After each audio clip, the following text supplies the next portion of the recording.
quorum being present, the committee will be in order. The committee is meeting today to consider H.Res. 863, impeaching Alejandro Mayorkas, Secretary of Homeland Security, for high crimes and misdemeanors. Without objection, the chair is authorized to declare the committee in recess at any point. Pursuant to Committee Rule 7C, any request for recorded votes may be postponed. I now recognize myself to make an opening statement. We're here today not because we want to be, but because we have exhausted all other options, and our duty as members of Congress compels us to exercise our constitutional duty and defend this separate but equal branch of government. At the beginning of this Congress, each of us took an oath to support and defend the Constitution of the United States against all enemies, foreign and domestic, and that we would well and faithfully discharge the duties of the office. This is the same oath I took many years ago in the Army. Several of you also took the same oath in your service to this nation. Homeland Security Secretary Alejandro Mayorkas took a similar oath, but he has not lived up to it. He has willfully and systematically refused to comply with the laws passed by Congress and breached the trust of Congress and the American people. The results have been catastrophic and have endangered the lives and livelihoods of all Americans. Even some Democrats are starting to get it. Prominent pundit John Judas recently wrote, and I quote, "America's borders have been de facto open during the first 3 years of the Biden administration," end quote. Our colleague from Texas, Mr. Cuellar, recently said, "We have a crisis at the border." Pennsylvania Senator John Fetterman said, "This is a crisis." Even Secretary Mayorkas' boss, President Biden, just recently threw him under the bus, admitting that the border was not secure. For nearly a year, this committee conducted methodical, comprehensive, and fair investigation into the causes, costs, and consequences of the border crisis, producing 6 separate reports totaling around 400 pages. Our members have seen firsthand numerous parts of the southwest border, spent time with law enforcement officers on the front lines, and spoke with real Americans about how this crisis is affecting them. We also conducted a field hearing and roundtable on the border that our Democrat colleagues refused to attend, burying their heads in the sand as if there wasn't a crisis. We held many hearings at the subcommittee and full committee level, and we heard from a variety of witnesses, including former senior DHS enforcement officials, states attorneys general, the victims of Secretary Mayorkas' crisis. Democrats have consistently claimed these hearings were a waste of time. Tell that to the families of 150,000 Americans who died from fentanyl poisoning in 21 and 22 alone. We've also submitted dozens of requests for information to the department. Many of these have been stonewalled. At every turn, our Democrat colleagues have met these oversight efforts with mockery. They labeled a recent committee hearing with a mother who lost her son to fentanyl poisoning as, quote, Republican border hearing number 746. And when we heard from a mother who had lost her daughter to fentanyl poisoning and another mother whose daughter was brutally raped and murdered by an illegal alien MS-13 gang member, the minority labeled the hearing a sham on their website. Are they actually saying these things never occurred? What a slap in the face. During that same hearing, one member from across the aisle even went so far as to lecture the mom who had lost her daughter to fentanyl, claiming that she was being used and didn't have the background to understand the issues before this Congress. On the contrary, this brave American mother who lost her daughter because of our open border is more qualified to speak on this issue than any of us here today. For almost a year, committee Democrats have turned a blind eye to the victims of the border crisis while berating us for spending what they believed was too much time investigating Secretary Mayorkas' handling of the border. Let me repeat that. Democrats have berated us over and over for spending too much time investigating Secretary Mayorkas' border crisis. Keep that in mind when you hear them claim today that this impeachment is somehow rushed. The truth is that this process has been painstakingly thorough. We made sure of it. Our intent was to be fair, comprehensive, and meticulous. Unlike House Democrats, we take the use of impeachment extremely seriously. I am proud of the work my Republican colleagues have put in through our 5-phase investigation. We have uncovered a lot.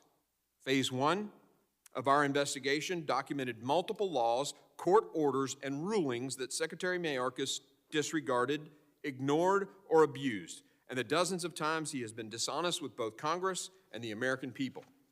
In phase 2, we learned that Secretary Mayorkas' actions and unlawful policies have surrendered control of the southwest border to the drug cartels and enriched the cartels to the tune of $13 billion per year just from human smuggling alone. The national security implications are dire. More than 300 individuals on the terrorist watch list have been caught crossing the southwest border. In phase 3, we documented the devastating human cost of the border crisis. The fentanyl epidemic, which is being fueled through the southwest border, is tearing families apart and ravaging communities. Behind every dire statistic is a real human tragedy and a family that has been torn apart.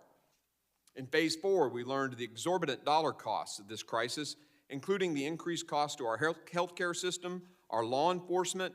These are costs incurred by every American. As we heard from Mayor Eric Adams, the crisis could destroy New York City. In phase 5, we learned that Secretary Mayorkas' actions have enabled a consistent misuse and waste of taxpayer resources. Those investigations have led us to the impeachment process. In our first hearing, we heard from 3 state attorneys general who informed us, based on their expert legal opinions, that Secretary Mayorkas' conduct rises to the level of impeachable offenses.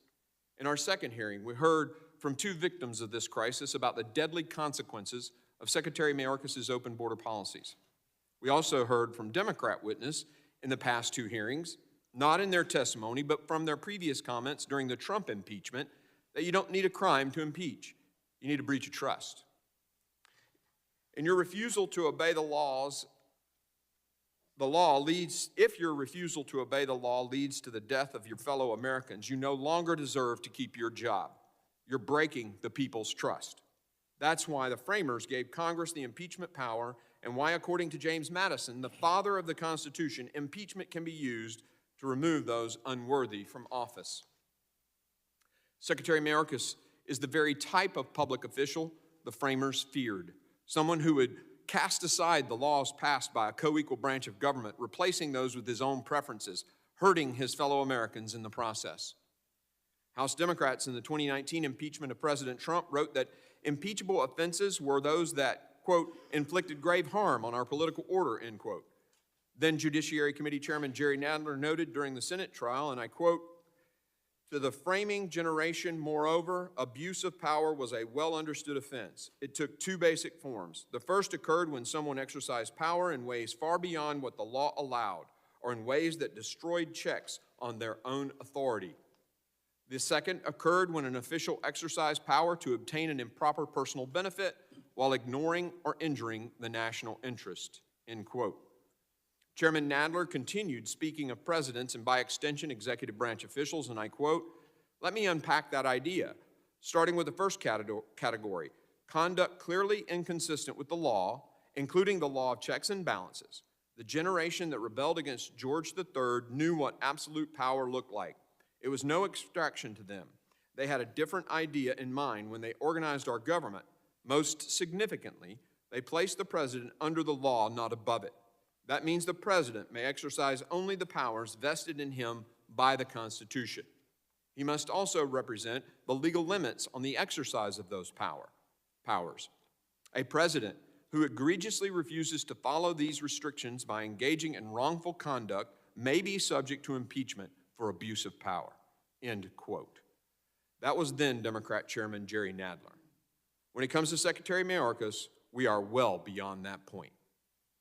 This is not about policy differences at all. We certainly object to Secretary Mayorkas' policies, but this goes far deeper. According to the Democrat-led committee investigating Iran-Contra, quote, "Government officials must observe the law, even when they disagree with it," end quote.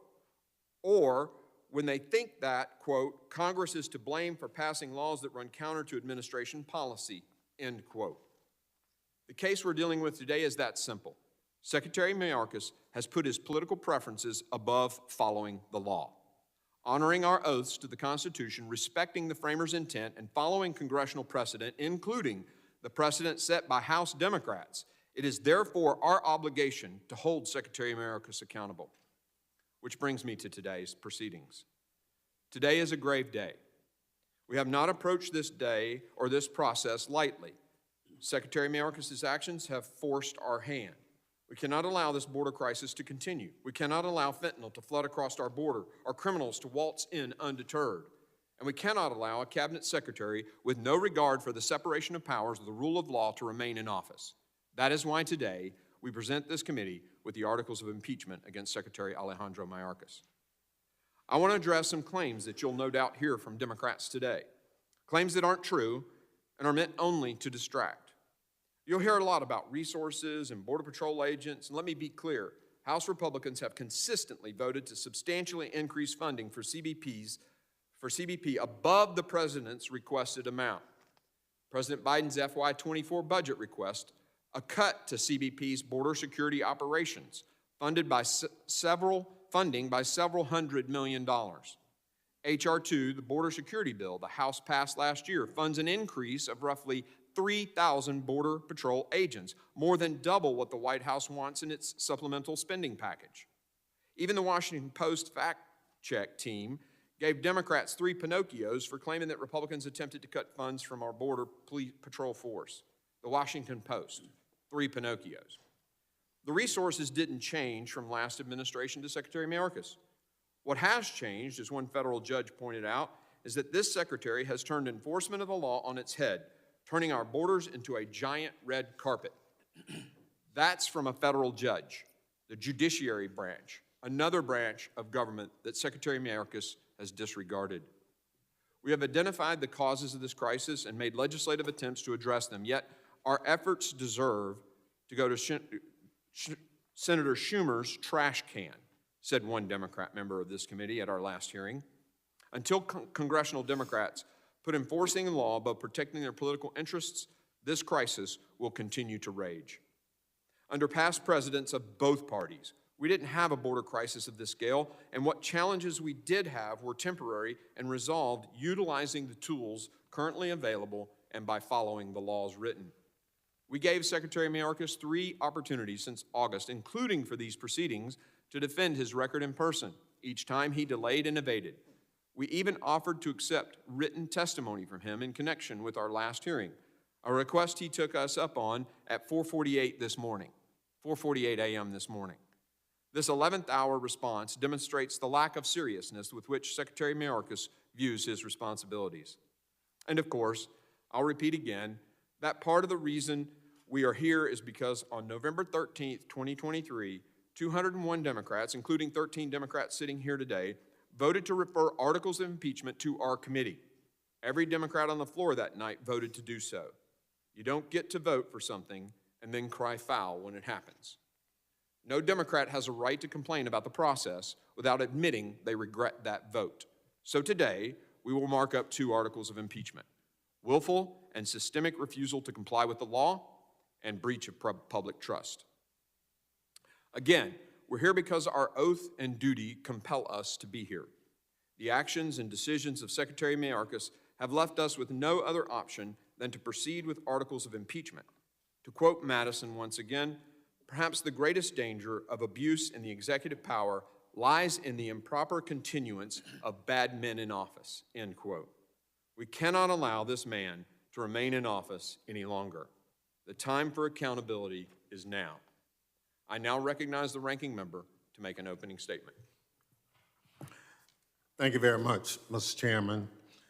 Since its formation in the wake of the 9/11 terrorist attacks, the Committee on Homeland Security has distinguished itself through serious legislative and oversight work under the leadership of both parties. Republicans' partisan rush to consider House Resolution 863 today is a betrayal of that hard-earned record. This is a terrible day for the committee, the United States Constitution, and our great country. Republican members of Congress sworn to support and defend the Constitution are rejecting the framers' clear intent and over 2 centuries of precedent in favor of a sham impeachment. Republicans have failed to make a constitutionally viable case to impeach Secretary Alejandro Mayorkas, a dedicated public servant. The sham impeachment of Secretary Mayorkas is a baseless political stunt by extreme MAGA Republicans. Chairman Green, Representative Margaret Taylor Greene, and others have pushed for and even fundraised based on this pre-planned, predetermined scapegoating of the Secretary.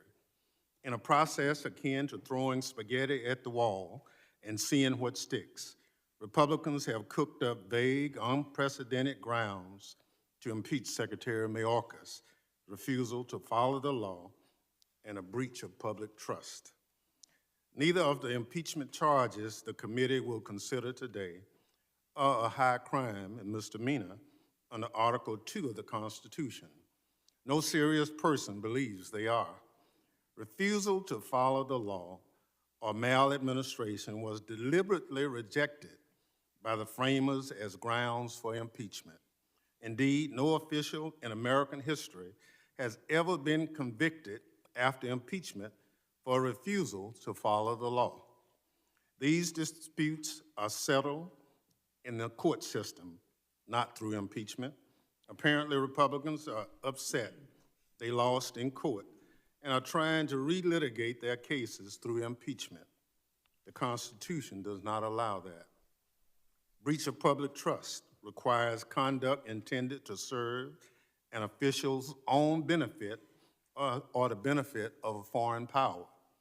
No serious person can allege that Secretary Mayorkas' action meet the standard for breach of public trust under the Constitution. Nevertheless, throughout this truncated impeachment process, Republicans have ignored the facts and misrepresented the law to justify their scheme. But the law is clear, and so is Secretary's record. He's leveraged the full range of authorities at his disposal while stretching the resources provided by Congress to secure the border. He has removed record levels of migrants detained by more people than Congress has provided funding for, and prevented record levels of fentanyl from entering our communities. Constitutional law experts agree the Secretary has not committed any impeachable offense. Rather, he has faithfully implemented the administration's border policies Republicans apparently disagree with. But policy differences are not impeachable. House Republicans' impeachment of Secretary Mayorkas accomplishes nothing, which would be consistent with their abysmal record this Congress. At a hearing before the committee this month, constitutional scholar Professor Deborah Pearlstein said, quote, "No branch of government has more power under our Constitution to address matters of border security than Congress," unquote. At every opportunity, Republicans have turned their backs on legislation to provide resources to the Department of Homeland Security. In doing so, they are turning their backs on border agents and officers. If House Republicans were serious about improving conditions along the border, they would provide the department the funding necessary to do so. They have not. If House Republicans were serious about improving conditions at the border, they would negotiate border security legislation with the White House and the Senate. They have not. Instead, they sat on their hands as a bipartisan group of senators worked with the Biden administration to hammer out a deal. The extreme MAGA Republicans who are running the House of Representatives are deeply unserious people. They don't want progress. They don't want solutions. They want a political issue. And most of all, they want to please their disgraced former president. House Republicans take their marching orders from Donald Trump, who has directed them to reject a bipartisan border bill and urged Republican governors to defy a United States Supreme Court order ensuring the Border Patrol can do its job, including members of this committee also. The impeachment of Secretary Mayorkas is designed to distract the public from the fact that Republicans have ceded their power to Donald Trump. When Republicans took control of the House of Representatives, they had an opportunity to work with the White House and the Senate to move the country forward.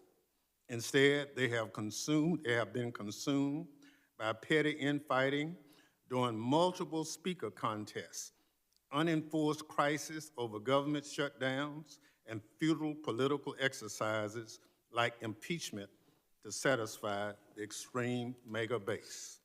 The MAGA-led impeachment of Secretary Mayorkas is a baseless sham, and the few rational Republicans left in the House know that, even if they refuse to admit it. The American people deserve better. Mr. Chairman, I ask unanimous consent to include in the record the Democratic report on this so-called impeachment. Without objection, so ordered. I also ask unanimous consent to include in the record a letter dated today from Secretary Mayorkas to you, Chairman Green, detailing the actions the department has taken to secure the border and be responsive to Congress. Without objection, so ordered.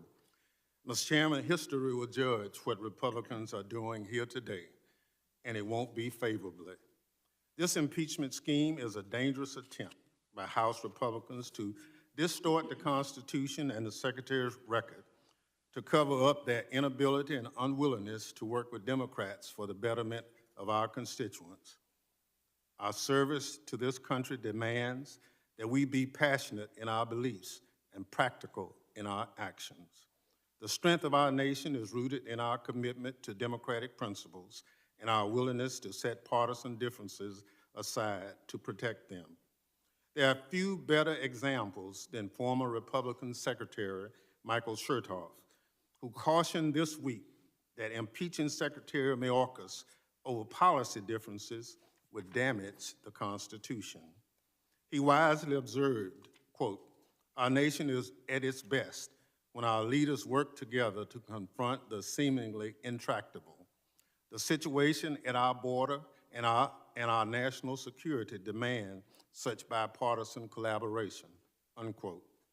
He went on to say, quote, "Despite our different parties, I know Mr. Mayorkas to be fair and honest, dedicated to the safety and security of the United States. He has represented DHS to the country and to both parties in Congress with integrity," unquote. That is the kind of bipartisanship we need to solve our border challenges. In fact, it appears our colleagues in the Senate are on the verge of reaching a bipartisan border deal. It's not too late to work with them to get the bill signed into law. I urge my colleagues to honor their oaths to the Constitution and drop this sham impeachment, and to give my colleagues a chance to rethink this political stunt. Mr. Chairman, I move that the committee do now adjourn.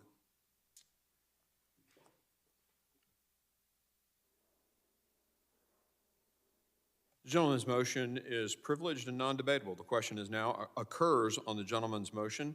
All in favor say aye. Aye. Those opposed say no. No. In the opinion of the chair, the noes have it, and the motion is not agreed to. Mr. Chairman, I ask for a recorded vote. A recorded vote is requested.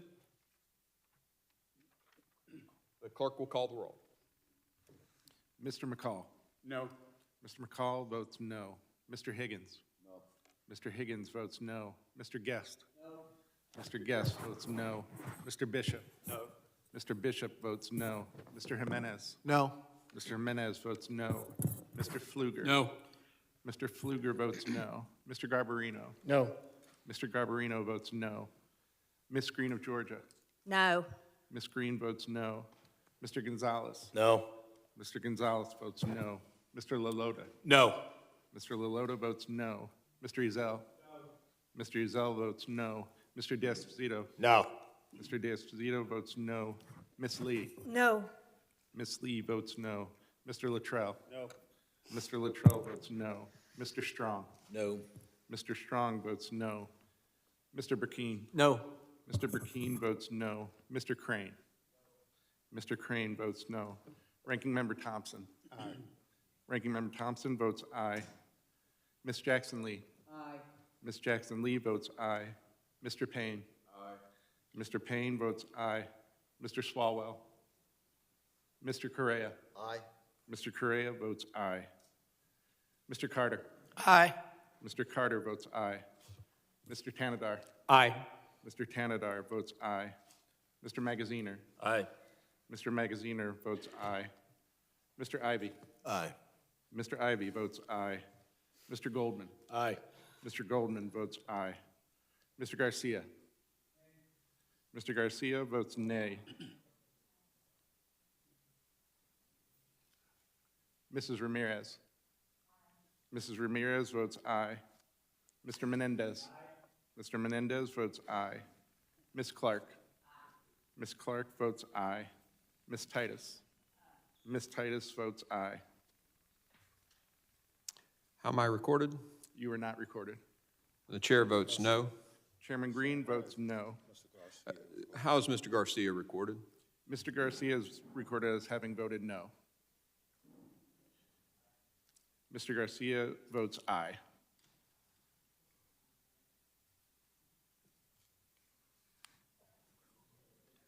The clerk will report to tally. Yeah, you're right. Chairman Green, on that vote, there were 14 ayes and 18 noes. The noes have it. The motion is not agreed to. You made that motion in the midst of your opening remarks. Ranking member, are you done with your opening remarks? The gentleman yields. I thank the ranking member. Other members of the committee are reminded that opening statements may be submitted for the record.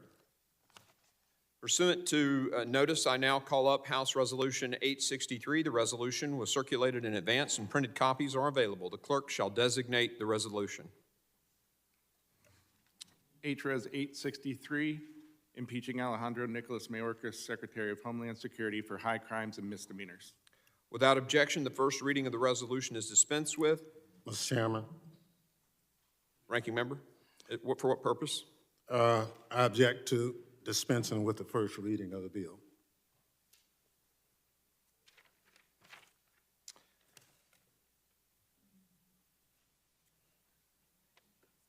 There's been a privileged motion to dispense with the first reading of the resolution pursuant to Clause 1 of Rule 11. All those in favor say aye. No. Yeah, you have to, yeah. I only objected that the motion hadn't been made. Oh, you didn't want a reading? No. Somebody else will have to make that. Okay. Well, we're dispensed. What's that? Yeah. Mr. Chairman, I move to dispense with the reading. Okay. The motion's been made to dispense with the reading. Now, Mr. Chairman, the rules require that be in writing.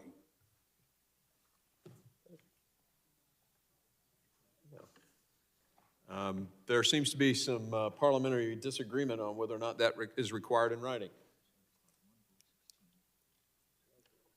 Clause 1 of Rule 16.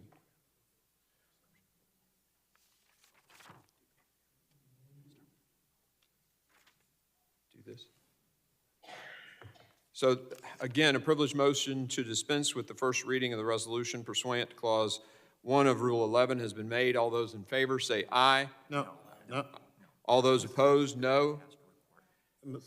The ayes have it, and the first reading shall be dispensed with. Without objection, the resolution shall be... a recorded vote. A recorded vote has been requested. The clerk will call the roll. Mr. McCall. Aye. Mr. McCall votes aye. Mr. Higgins. Aye. Mr. Higgins votes aye. Mr. Guest. Aye. Mr. Guest votes aye. Mr. Bishop. Aye. Mr. Bishop votes aye. Mr. Jimenez. Aye. Mr. Jimenez votes aye. Mr. Pfluger. Aye. Mr. Pfluger votes aye. Mr. Garbarino. Aye. Mr. Garbarino votes aye. Ms. Green. Aye. Ms. Green votes aye. Mr. Gonzalez. Aye. Mr. Gonzalez votes aye. Mr. Lalota. Aye. Mr. Lalota votes aye. Mr. Ezell. Aye. Mr. Ezell votes aye. Mr. D'Esposito. Aye. Mr. D'Esposito votes aye. Ms. Lee. Aye. Ms. Lee votes aye. Mr. Luttrell. Aye. Mr. Luttrell votes aye. Mr. Strong. Aye. Mr. Strong votes aye. Mr. Burkeen. Mr. Burkeen votes aye. Mr. Crane. Mr. Crane votes aye. Ranking Member Thompson. Nay. Ranking Member Thompson votes no. Ms. Jackson Lee. No. Ms. Jackson Lee votes no. Mr. Payne. No. Mr. Payne votes no. Mr. Swalwell. Mr. Correa. No. Mr. Correa votes no. Mr. Carter. No. Mr. Carter votes no. Mr. Tanadar. No. Mr. Tanadar votes no. Mr. Magaziner. No. Mr. Magaziner votes no. Mr. Ivy. No. Mr. Ivy votes no. Mr. Goldman. Mr. Goldman votes no. Mr. Garcia. Mr. Garcia votes no. Mrs. Ramirez. No. Mrs. Ramirez votes no. Mr. Menendez. Mr. Menendez votes no. Ms. Clark. Ms. Clark votes no. Ms. Titus. Ms. Titus votes no. How am I recorded? Chairman is not recorded. Chair votes aye. Chairman Green votes aye. Clerk will tally the roll.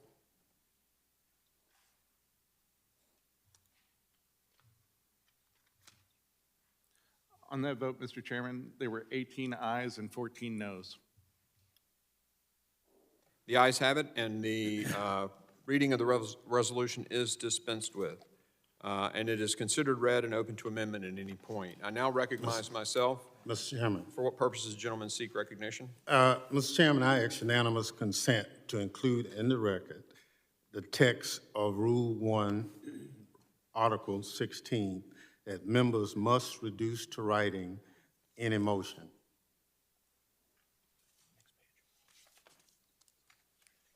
Without objection, so ordered. I now recognize myself for the purpose of offering an amendment. The gentleman, for what purpose? Mr. Chairman, pursuant to Clause 3 of Rule 16, I raise the question of consideration. The committee will suspend.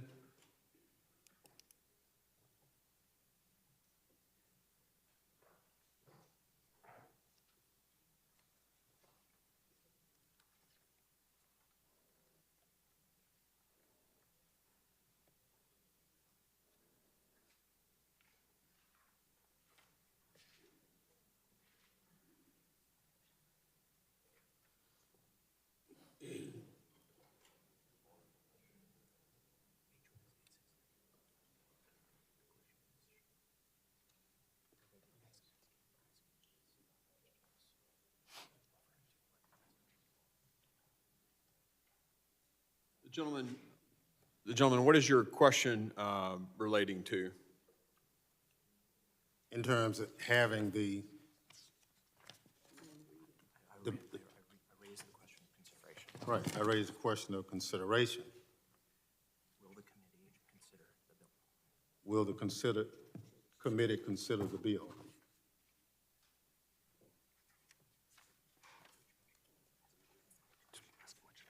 To which measure?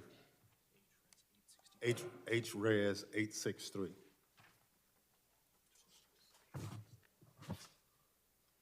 The gentleman from Mississippi raises the question of consideration. The question is, will the committee now consider H-Res H63? All those in favor signify by saying aye. Aye. Those opposed, no. No. In the opinion of the chair, the ayes have it, and the motion is not agreed to. Mr. Chairman, I ask for a recorded vote. Gentleman asks for a recorded vote. The clerk will call the roll. Mr. McCall. Aye. Mr. McCall votes aye. Mr. Higgins. Mr. Higgins votes aye. Mr. Guest. Aye. Mr. Guest votes aye. Mr. Bishop.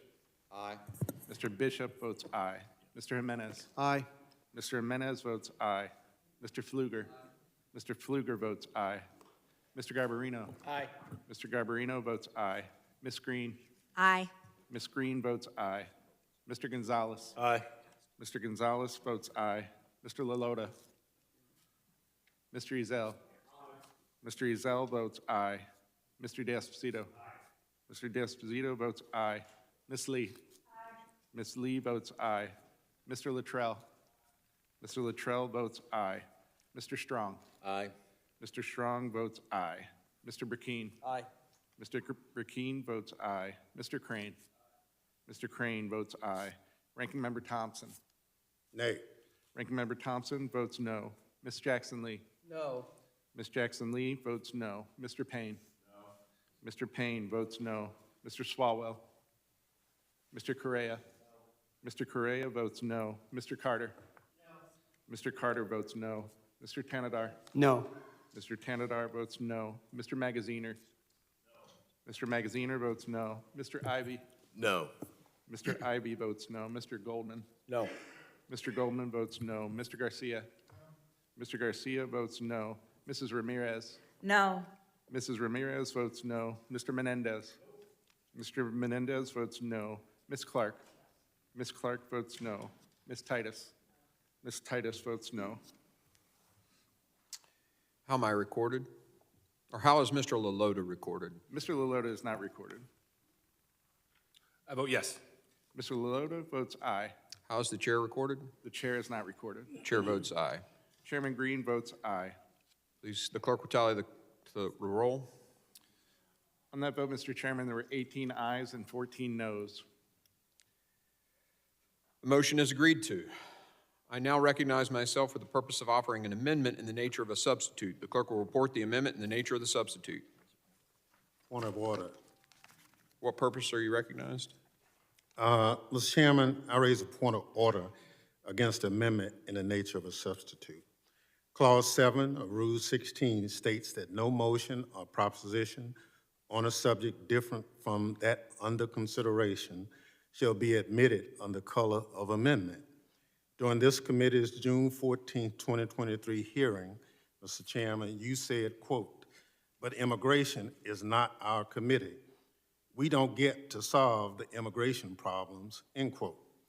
As this amendment falsely alleges that Secretary Mayorkas has refused to comply with federal immigration laws, this amendment is not germane to the committee's jurisdiction according to the chair's June 23rd statement, as well as Clause 1J of Rule 10, and I insist on my point of order. The point of order is overruled, and the reason is that the House voted to send this proceeding to this committee, so we will proceed. Mr. Chairman, I appeal the ruling of the chair. The gentleman appeals the ruling of the chair. We'll now have a vote on the ruling. The clerk will call the roll. The gentleman from Mississippi moves to table. Mr. Chairman, Gentleman's pursuant to recognized. Clause 1 of Rule 16, I demand a motion to reduce to writing and report it by the clerk.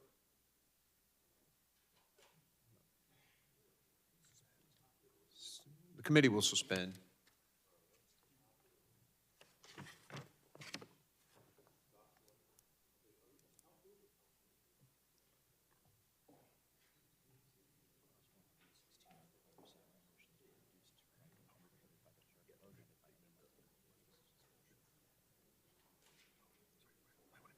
That's okay.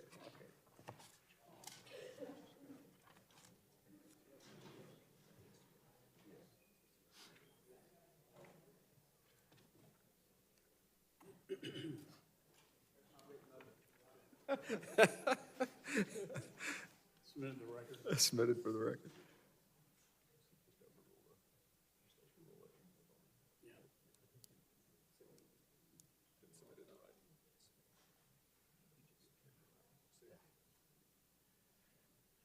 The movement to the table has been submitted in writing. Are we voting on it? Okay. The clerk will call the roll on the motion to table. The clerk. Mr. McCall. Aye. Mr. McCall votes aye. Mr. Higgins. Aye. Mr. Higgins votes aye. Mr. Guest. Aye. Mr. Guest votes aye. Mr. Bishop. Aye. Mr. Bishop votes aye. Mr. Jimenez. Aye. Mr. Jimenez votes aye. Mr. Pfluger. Aye. Mr. Pfluger votes aye. Mr. Garbarino. Mr. Garbarino votes aye. Ms. Green. Aye. Ms. Green votes aye. Mr. Gonzalez. Aye. Mr. Gonzalez votes aye. Mr. Lalota. Aye. Mr. Lalota votes aye. Mr. Ezell. Mr. Ezell votes aye. Mr. D'Esposito. Mr. D'Esposito votes aye. Ms. Lee. Ms. Lee votes aye. Mr. Luttrell. Mr. Luttrell votes aye. Mr. Strong. Mr. Strong votes aye. Mr. Burkeen. Mr. Burkeen votes aye. Mr. Crane. Mr. Crane votes aye. Ranking Member Thompson. Nay. Ranking Member Thompson votes no. Ms. Jackson Lee? No. Ms. Jackson Lee votes no. Mr. Payne? No. Mr. Payne votes no. Mr. Swalwell? Mr. Correa? Mr. Correa votes no. Mr. Carter? No. Mr. Carter votes no. Mr. Tanadar? No. Mr. Tanadar votes no. Mr. Magaziner? No. Mr. Magaziner votes no. Mr. Ivy? No. Mr. Ivy votes no. Mr. Goldman? Nay. Mr. Goldman votes no. Mr. Garcia? Mr. Garcia votes no. Mrs. Ramirez? Mrs. Ramirez votes no. Mr. Menendez? Mr. Menendez votes no. Ms. Clark? Ms. Clark votes no. Ms. Titus? Ms. Titus votes no. How's the chair recorded? The chair is not recorded. Chair votes aye.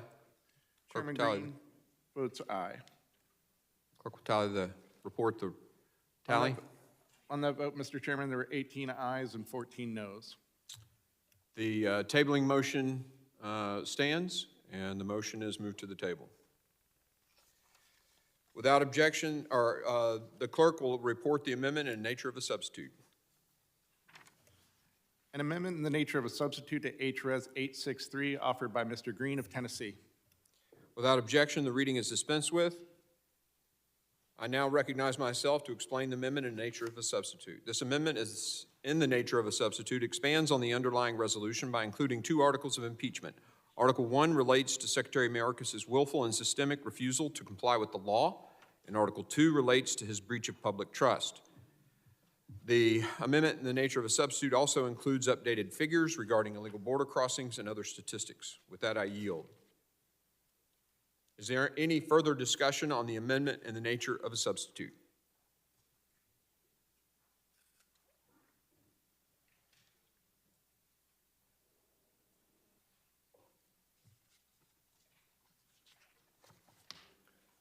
Mr. Chairman, may I be recognized? Yes, you may. You're recognized for 5 minutes. We're here based on 2 completely fabricated, unsupported, and never used before articles of impeachment. This is completely debasing and demeaning the impeachment clause of the United States Constitution, and it is a gross, gross injustice to the credibility of this institution. In your opening statement, Mr. Chairman, you quoted James Madison as saying that the impeachment clause is designed to remove bad men in office. But notably, the impeachment clause is not designed to remove bad policy from the office. And the definition of bad men, as Professor Pearlstein said, is an individual who abuses his power for personal gain.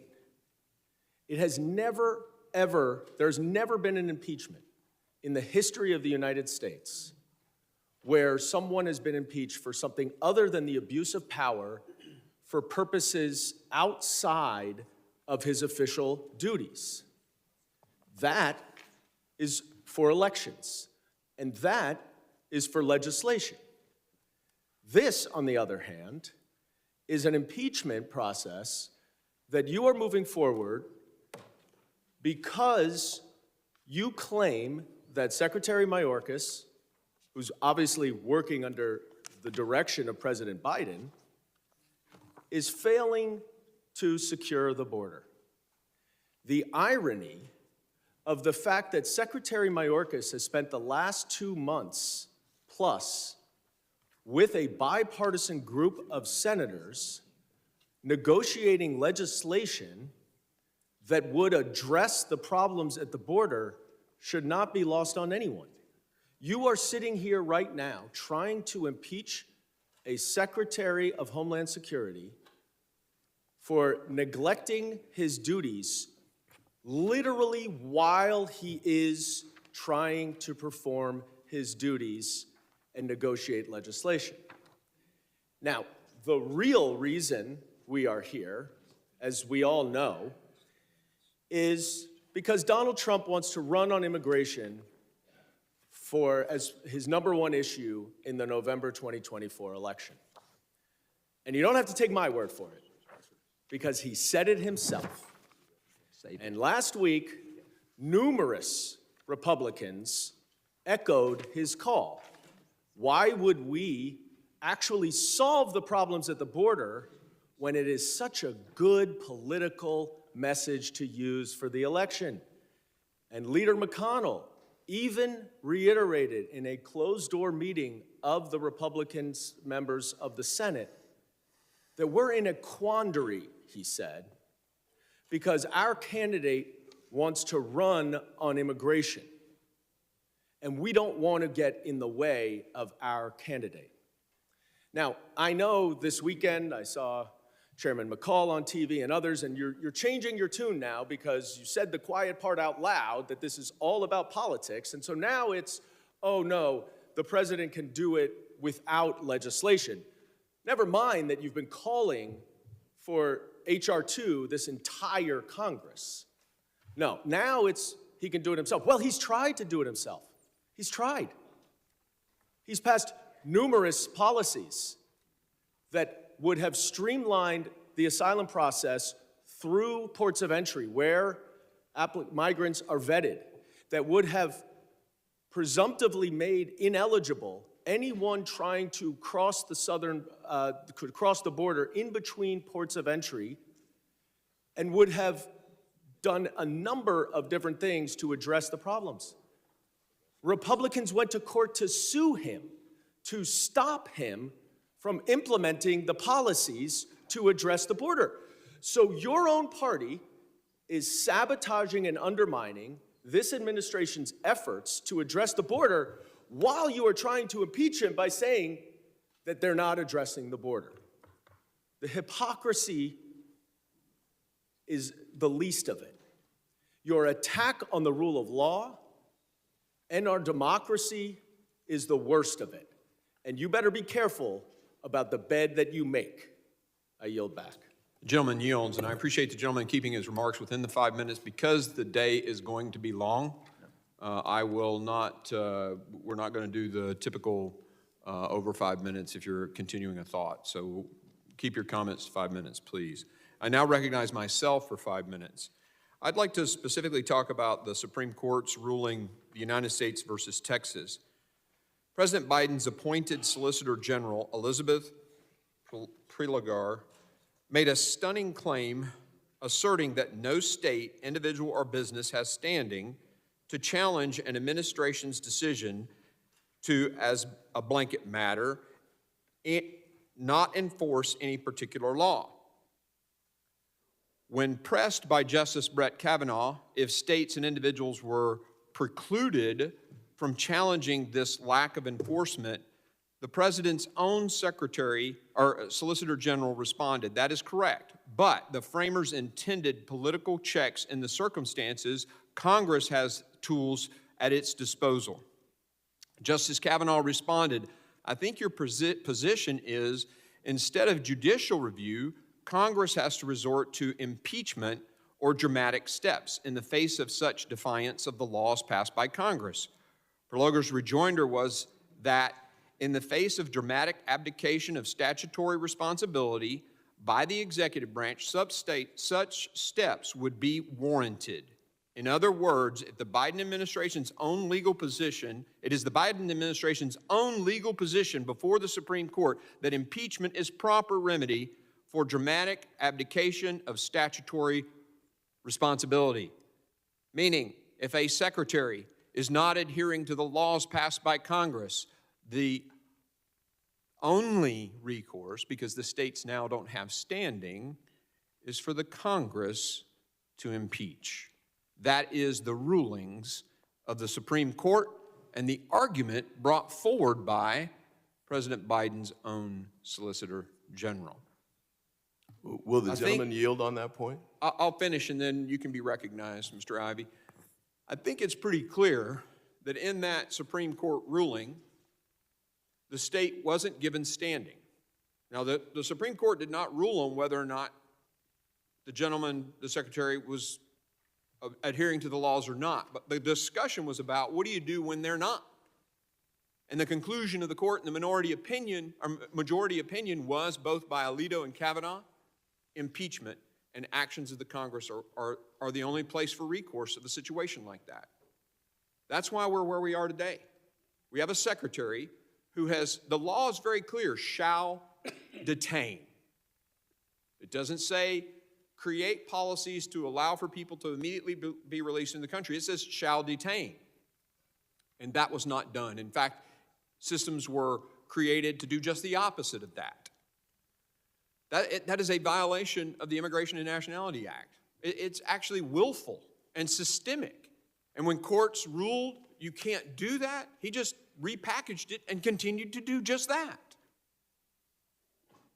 And the Supreme Court agrees that the only recourse is for Congress to take action when a secretary, and I will use the Solicitor General's own words, dramatic abdication of statutory responsibility. I yield. I yield my 5 minutes, and whoever else wants to be recognized. Recognition. Mr. Ivey, you are recognized. Thank you, Mr. Chairman. With respect to the comments you just made, I refer the chairman and the committee to the actual opinion that was written by Justice Kavanaugh, which is the one that has the force of law, not necessarily the discussion with the Solicitor General Proligar. But on this particular point, the allegation that's being made in the articles of impeachment is that there's a willful defiance of enforcing the law. Justice Kavanaugh, with respect to that point, wrote this: as the district court found, the executive branch does not possess the resources necessary to arrest or remove all of the non-citizens covered by these two statutes. That reality is not an anomaly, it is a constant. For the last 27 years since those statutes were enacted in their current form, all 5 presidential administrations have determined that resource constraints necessitated prioritization in making immigration arrests. In other words, what he's saying, and this is in the context of the court's reference to cases like Waite, and those are prosecutorial discretion cases. For decades, the Supreme Court has deferred to the executive branch the right to make decisions about what to enforce, what not to enforce, and how to enforce it. And that's exactly what he's saying here. And it's especially powerful here because this deals with enforcement of the immigration laws, which is given special deference to the executive branch. So the language you just read and the article, the first section of the impeachment, are totally negated, not only by this language, but by the long history of the Supreme Court deferring to the executive branch and deciding what to enforce and how to enforce it. And that's exactly what we've got here. I think the argument that Secretary Mayorkas has not enforced these laws, he might not have liked the way he's done it, but I think it's clear in the letter he sent to the committee. And by the way, I thought it was totally appropriate for him to send the letter after the articles of impeachment had been released, since his comments should be related to the articles. But anyway, since May 12, 2023, DHS has removed or returned more than 500,000 individuals. Daily removals and returns are nearly double what they were compared to the pre-pandemic average of 2014 to 2019. I refer to page 2 of his letter, which is dated January 30, 2024. You all can read it and get the rest. But the point is this: the language that you're talking about, as the professor testified, is a total failure to do the job. And the points that she pointed, the issues that she pointed to were things like addiction or, physical inability to perform. We don't have that here. And the language that's in the letter that he sent and the data that's backed up by it show that he's actually been working on the job and doing the work, as done the recognition by the Senate, Democrats and Republicans, who've called him to the Hill to negotiate, as they're negotiating a bipartisan solution to the problem. Unfortunately, we haven't done that, but they recognize that he's doing the job. And then the last point I want to make, your reference to— Gentleman yield for a question. I can't because I'm running out of time. The last point I want to raise, though, is that your reference to impeachment being the only tool available This is page 14 of the opinion. This is still Justice Kavanaugh. For example, this is where he's talking about options since there's no standing. What can Congress do instead? For example, Congress possesses an array of tools to analyze and influence those policies: oversight, appropriations, the legislative process, and Senate confirmation, and through elections. He does not mention impeachment. In fact, I'm not sure I saw impeachment mentioned anywhere in the opinion that he wrote. And by the way, there's a concurrence from Justice Gorsuch. All three of the Trump nominees to the Supreme Court agreed with this language. None of them supported the position that you just outlined. And it was an 8-to-1 decision. The articles of impeachment rely on Justice Alito's language. He's the sole dissenter in this case.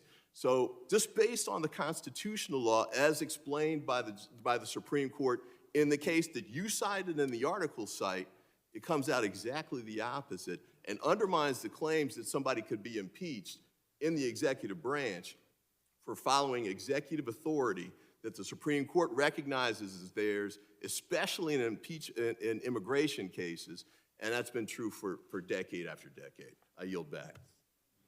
Gentleman yields. I now recognize Ms. Green for 5 minutes. Thank you, Mr. Chairman. Congress has the responsibility to hold the executive branch accountable when they fail to uphold their oath of office, abuse their authority, and/or are dishonest with the American people. This is essential in a constitutional republic built on and separation of powers. In its 2023 ruling in United States versus Texas, the Supreme Court left the House of Representatives with little choice but to pursue impeachment articles against Secretary Mayorkas. The 5-4 majority did not address the Secretary's policies and mandates on the merits, but simply ruled the states did not have the standing to challenge them. Instead, the justices wrote that Congress has political tools available to push back on these policies. The only one that makes sense in the current political environment is impeachment. Remember, Democrats have completely rejected H.R. 2, our strongest security bill for our border. Secretary Mayorkas' actions and decisions clearly meet the standard necessary for initiating impeachment proceedings.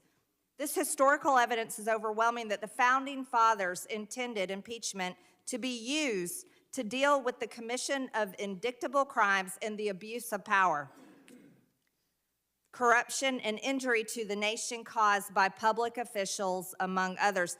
At the Constitutional Convention, the framers purposely devised the impeachment power to include any offenses against the nation's security committed by high officials.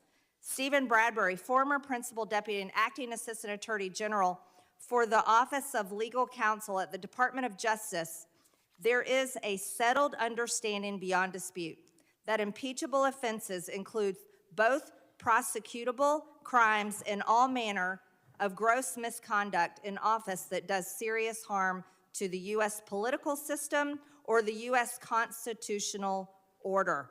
The actions, policies, and statements of Secretary Mayorkas easily meet that standard, and the American people completely agree, especially the witnesses that we've had before this committee, these parents who have had children murdered by fentanyl, murdered by illegal aliens, such as MS-13 crime gang members, and so much more. And I would tell you right now, the family of my two constituents that were killed in a horrific car accident by a 17-year-old cartel member smuggling illegal aliens into Texas would definitely agree with that.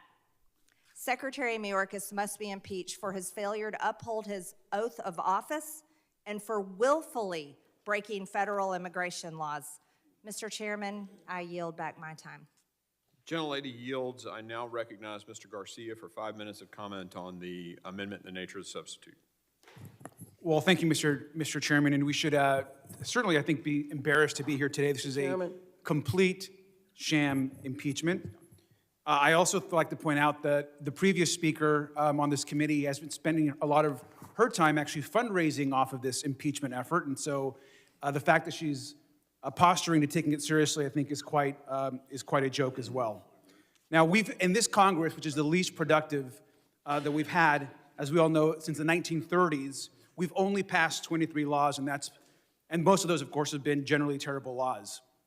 But when the extreme majority cannot pass laws, they resort to political stunts and stunt impeachments, the one against the president, and certainly the one here today. Now, we have heard over and over from constitutional scholars, including Republicans, that there's no basis for this impeachment. And I want to take a moment to correct the record on a couple things. I've heard my Republican colleagues claim that Trump secured the border and somehow President Biden opened it. Let's be clear and review the facts. The spike in migration started under Donald Trump. Border Patrol apprehensions actually tripled in the last 8 months of the Trump presidency, rising from more than 21,000 in May 2020 to over 71,000 that December as he was leaving office. So the migration spike started under Donald Trump, and we should make that very clear. Now, today, Secretary Mayorkas is also dealing with the fallout of historic crises happening across Latin America. Venezuela has completely collapsed and is in crisis. Ecuador is dealing with a historic gang crisis. Cuba and Haiti are also facing enormous challenges as well. The whole region is struggling to recover from extreme weather, droughts, and COVID-19. Meanwhile, our historic economic recovery in the U.S. has created a demand for workers. Now, all of this impacts the border. But we know that's not all. The majority blames Secretary Mayorkas for his policies for the surge of people coming here to seek asylum, but they won't accept any legislative proposals or funding to deal with the problem when the president and the secretary offer them. Speaker Johnson has told Fox News multiple occasions now that he's taking his orders from Trump on the border. And he just said recently, as of today, that he won't even take up the Senate deal. Donald Trump speaks about immigrants with the same rhetoric that Hitler did, claiming that immigrants like me and my family, and I quote, pollute the blood of this country. He wants chaos, and he's admitted he even would like to see a recession happening this year. But I want to remind the public and the majority that Donald Trump... Will the gentleman yield? I will not yield. I want to remind the public that Donald Trump and House Republicans also have their own ideas for the border. So let's review the majority's border ideas that they've actually presented. Here they are. Donald Trump actually has said that he wants to build alligator moats along the border. That's one of his incredible ideas. Another idea that Donald Trump has promoted is he actually wants to electrify the border fence and maybe even put some spikes on the border. That's another Donald Trump and MAGA majority border idea. Another idea, which I'm not sure how well it would go, is he wants to actually bomb northern Mexico with missiles. That's another Trump idea. And finally, I think one of the ones that I think is the most grotesque is suggestions that instead we should maybe just shoot migrants in the legs as they cross the border. So once again, the Donald Trump and MAGA plan is alligator moats, bombing northern Mexico, shooting migrants in the legs, and electrifying the fence and putting spikes on them. That is the Donald Trump border plan. And so, again, we are here today with these horrific ideas being presented constantly by the former president. This is all about trying to get Donald Trump reelected. Donald Trump himself is saying he wants no solutions this year out of the Congress, and Secretary Mayorkas and President Biden continue to offer solutions every day and are ready to actually talk about real immigration and border solutions in this country. And with that, I yield Mr. Garcia, will you yield for a clarifying question? Sure. Can you clarify what you mean by the analogy that you just said that Donald Trump was Hitler? Well, when you say that you want to pollute, when immigrants are polluting this country, that to me, and the blood of this country, that is absolutely reminiscent of things that Adolf Hitler said. And in fact, his imagery, the way he supports white nationalism, the way he supports white supremacy, and those kind of comments are completely offensive to immigrants and hopefully to all Americans in this country. So just to be clear, you're drawing an analogy between Donald Trump saying he is like Hitler. I'm drawing an analogy that the rhetoric that Donald Trump uses is very much the rhetoric and the type of rhetoric that Adolf Hitler used. Gentleman's time has expired. I now recognize Mr. Pfluger for 5 minutes of discussion on the amendment in the nature of a substitute. Well, thank you, Mr. Chairman. You know, it's a sad day that we're here. I don't think anybody takes any pleasure in being here. In fact, this is really the last resort that our founders intended to use an impeachment as a check and a balance. I personally have wrestled with the appropriate congressional response to what has been a willful refusal to comply with the law, to adhere to congressional directives, and more importantly, to secure a homeland.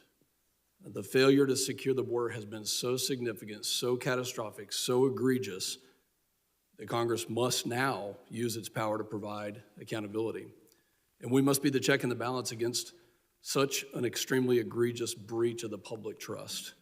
You know, families around the country have lost confidence in the secretary, in the government, in the administration. I show you this picture right here of the Tambunga family. This is a button that the Tambungas sat right there when Secretary Mayorkas was testifying. The 71-year-old grandmother was killed. The 7-year-old granddaughter was killed by a human trafficker doing 100 miles an hour in West Texas, carrying 11 illegal aliens, evading capture, and tragically slammed into their vehicle, instantly killing them. For Maria and Amelia's sake, if not this effort, then what?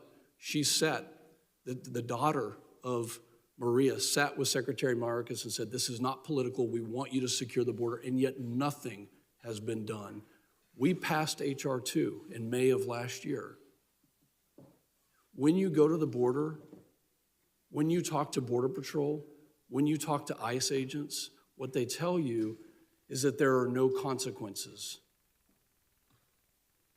That the Secretary has willfully refused to enforce the laws that are on the books.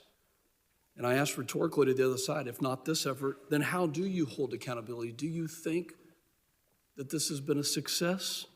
We offer these articles of impeachment today, a willful and systemic refusal to comply with the law, an egregious breach of public trust, because we do take seriously our oath.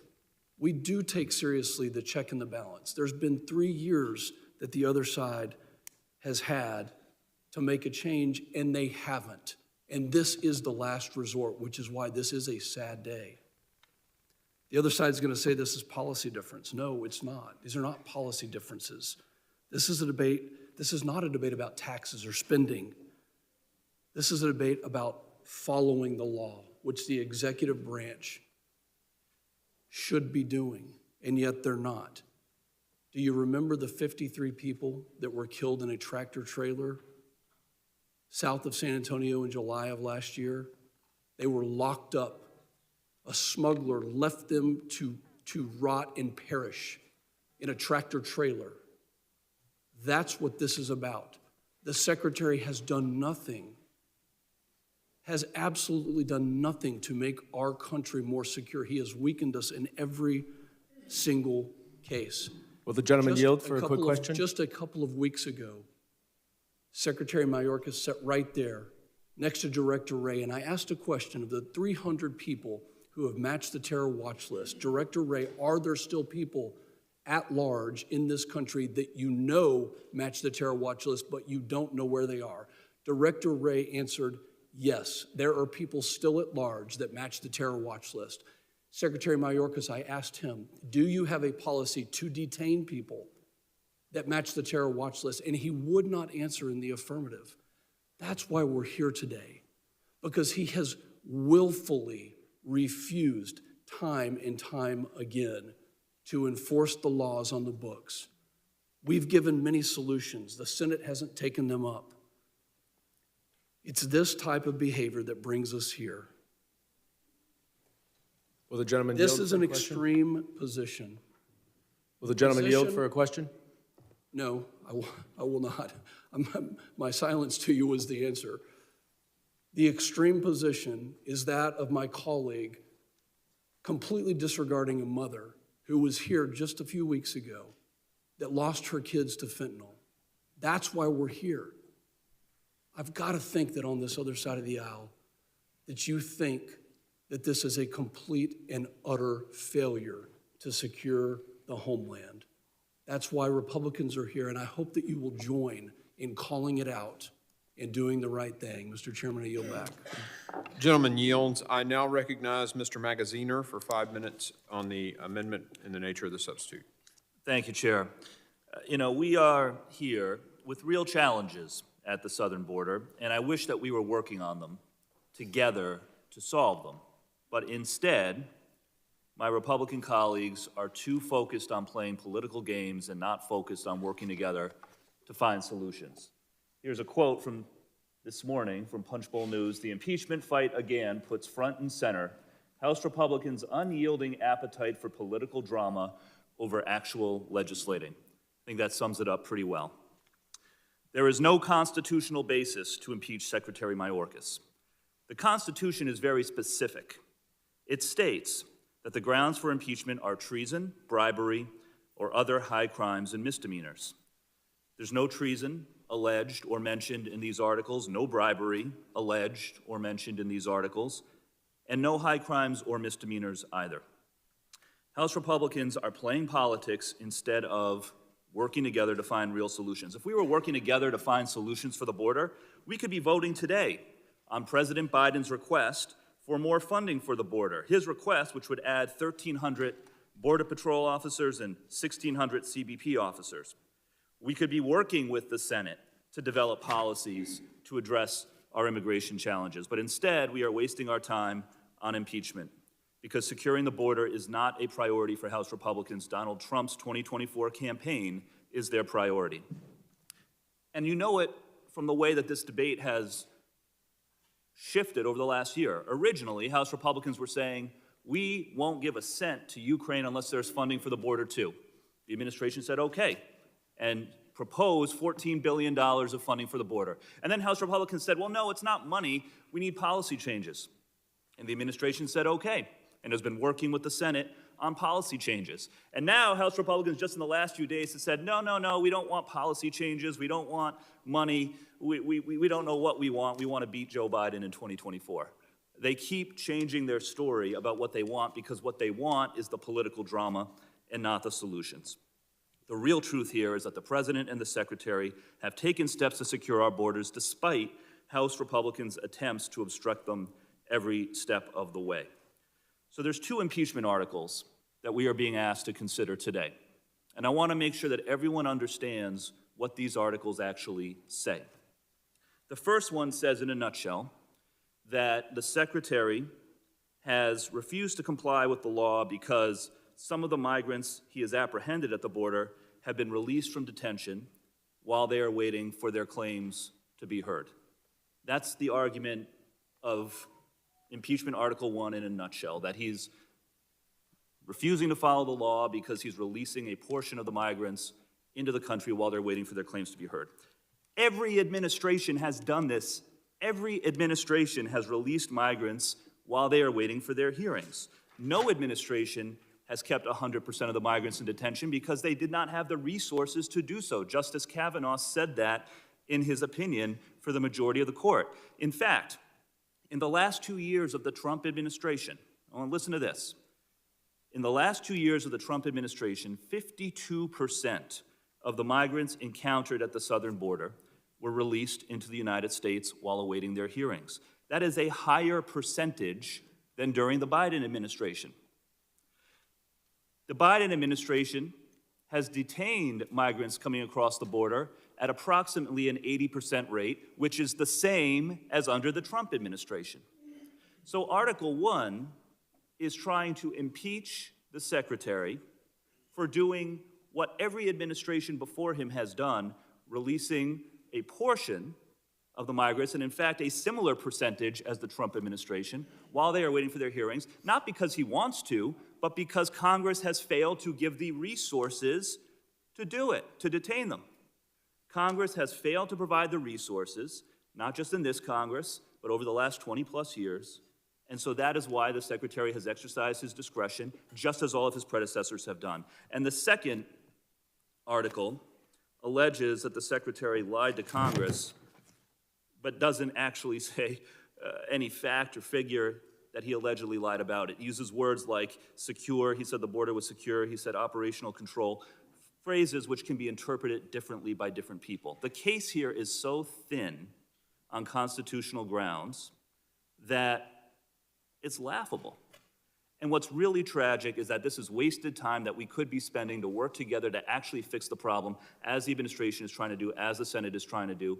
But instead, we are here debating these very thin, flimsy legal arguments for constitutional impeachment. And I yield back. Mr. Chairman. Gentleman's time has expired. Mr. Chairman. For what purpose do you seek recognition? I ask unanimous consent to enter the case that we're all talking about, United States v. Texas. That's number 22-58, decided June 23, 2023. Without objection, so ordered. Mr. Chairman, I seek For recognition. what purpose do you seek recognition? I ask unanimous consent to enter for the record from the Center for Immigration Studies titled "By Admitting Massive Numbers of Parolees, Mayorkas Seeks to Bypass and Subvert the Entire Lawful Immigrant Visa System." Without objection, so ordered. Chairman. Mr. Chairman. I recognize Ms. Sheila Jackson-Lee. Mr. Chairman, I ask unanimous consent to include in the record Article 2, Section 4 of the Constitution of the United States of America, which says the President, Vice President, and all civil officers of the United States shall be removed from office on impeachment for and conviction of treason, bribery, or other high crimes and misdemeanors. Without objection, so ordered. Mr. Chairman, Ms. Titus, for what purpose? ask unanimous consent to enter material into the record. This would be a letter from the future Supreme Court Justice James Airedale's remarks at the North Carolina Ratification Convention, in which he explains policy differences and other matters of judgment are not impeachable offenses. Without objection, so ordered. Mr. Carter, for what purpose? Mr. Chairman, I ask unanimous consent to enter into the material into the record. What material?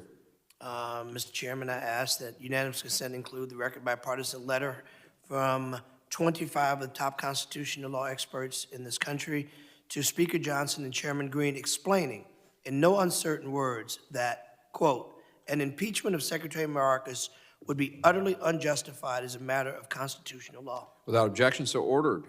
Other unanimous consent to enter stuff into the record. Mr. Pfluger, you're recognized. Mr. Chairman, seek unanimous consent to enter the 64 actions the Biden administration has taken to undermine our national security at the southern border from Speaker Johnson. Without objection, so ordered. Ms. Clark, for what purpose? Mr. Chairman, I have materials that I'd like to enter into the record.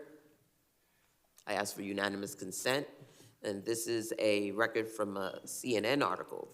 What is Title 42, and why is it ending, and what's happening now at the border, which shows that Secretary Mayorkas and DHS enforced Title 42 policy, and that the DHS carried out over 2.5 million expulsions of migrants from March 2020 until Title 42 expired in May of 2020. Without objection, so ordered. I now recognize Mr. Thanador. Mr. Chair, I ask unanimous consent to include in the record Section 751 of Joseph Story's commentaries on the Constitution, which explains that the power of impeachment is not one expected in any government to be in constant or frequent exercise. Without objection, so ordered. Mr. Thanador, or Mr. Magaziner? Mr. Chair, I ask unanimous consent to include in the record Article 3, Section 1 of the North Carolina Constitution of 1776 and Article 23 of the Delaware Constitution of 1776, showing that the Constitution's framers had examples of impeachment language based on maladministration, but explicitly rejected using such language as a basis for impeachment under the United States Constitution. Without objection, so ordered. Mr. Chairman, Yes, sir, you're recognized. I ask unanimous consent to include the record, the Committee of Homeland Security's Majority's Phase 5 interim report titled "The Massive Waste and Abuse Enabled by DHS Secretary Alejandro Mayorkas," where Republicans wrongly point to the Biden administration's budget request to detention beds as an example of Secretary Mayorkas attempting to evade the law. Without objection, so ordered. Mr. Chairman, Mr. Chairman. For what purpose, Ms. Green? I ask unanimous consent that we enter into the record the entirety of the U.S. versus Texas to include the transcripts of the oral arguments. Without objection, so ordered. Mr. Chairman. Mr. Bishop, for what purpose? Request unanimous consent to submit for the record Jennings versus Rodriguez, 583 U.S. 281, a 2018 decision from the United States Supreme Court holding that Section 236C of the Immigration and Nationality Act mandates detention of an alien falling within its scope. Without objection, so ordered. Mr. Chairman,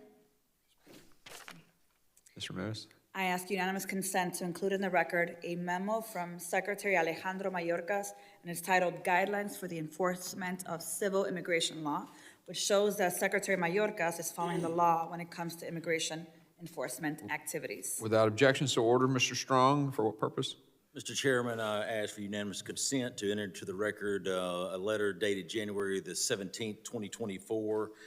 This letter comes from Kevin R. Brock, Assistant Director of Intelligence, Chris Swecker, Assistant Director of Criminal Intelligence, Timothy Healy, and the list goes on. Without objection, so ordered. Mr. Crane? Mr. Chairman, I ask for unanimous consent to enter into the record Federalist Papers 65. Without objection, so ordered. Mr. Menendez? Mr. Chair, I ask unanimous consent to include in the record the Southwest Border Coordination Center and Migration Information Center Resource Guide, which shows that the Biden administration, Secretary Mayorkas, instituted a whole-of-government approach and plan for the transition back to normal immigration law after Title 42 expired. Yet Republicans are trying to impeach the Secretary for carrying out the laws of this country. Without objection, so ordered. Mr. Garcia? Mr. Chair, thank you. I ask unanimous consent to include in the record the U.S. Citizenship and Immigration Services Policy Manual of Humanitarian Protection and Parole, Chapter 1, highlighting how Secretary Mayorkas has complied with the INA, which specifically requires the parole of each individual non-citizen is considered on a discretionary case-by-case basis for urgent humanitarian reasons or significant public benefit. Without objection, so ordered. Mrs. Green? Mr. Chairman, I ask unanimous consent to enter into the record a Newsweek article stating record number of suspected terrorists cross the U.S. Mexico border. Without objection, so ordered. I think the next person up to make 5 minutes is Mr. McCall. You're recognized for 5 minutes to address the amendment in the nature of substitute. Thank you, Mr. Chairman. I just want to go back to the Supreme Court decision, the United States versus the state of Texas. And the court was examining a statute that provided that the government shall take into custody any alien that has committed an aggravated felony. It's not discretionary, it's mandatory language, shall take into custody. And we're not talking about, we're talking about sex trafficking, human trafficking, drug trafficking, money laundering, firearm offenses. These are serious crimes, and the statute in question requires that it be mandatory, not discretionary. And so what the court says is perhaps most problematic is that an officer cannot rely on the fact of conviction. Why?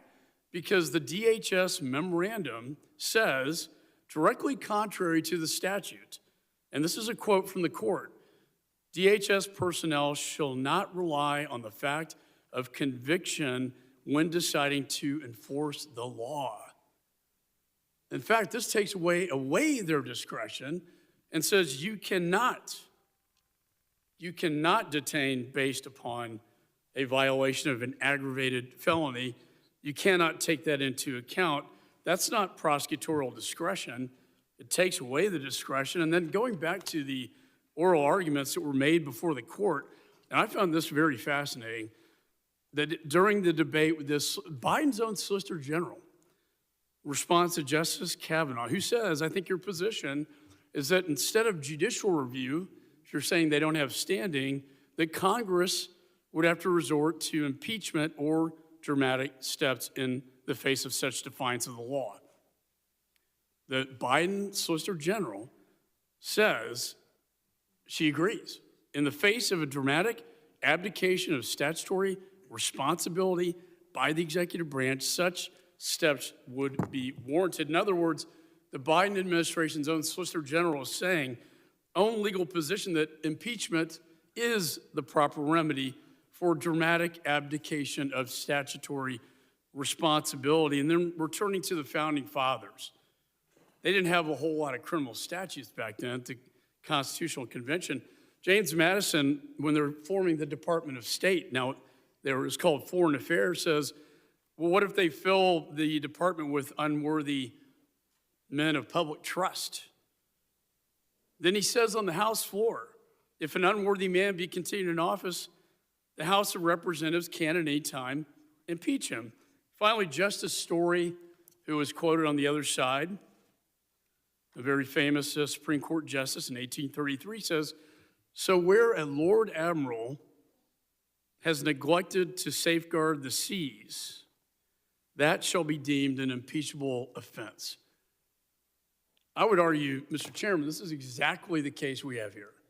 We have a Lord Admiral, a Secretary of Homeland Security, charged with defense of air, land, and sea, as Justice Story was talking about, and is not defending our borders.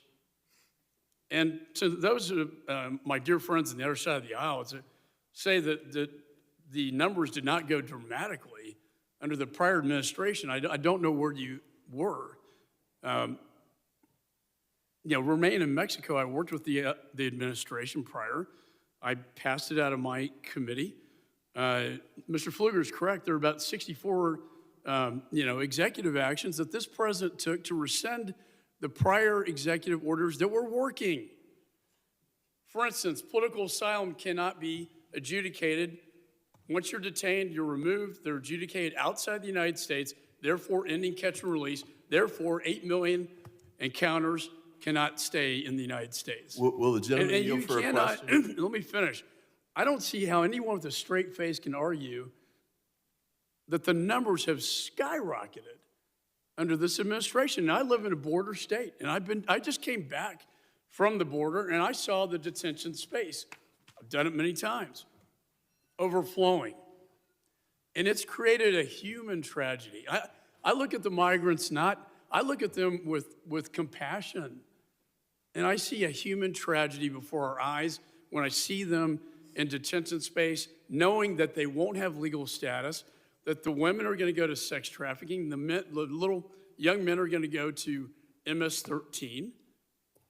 What are we doing? We're creating a criminal enterprise in the United States, not to mention one of the most dangerous environments I've seen. I chaired this committee, 300 apprehended on the terror watch list. How many more got in?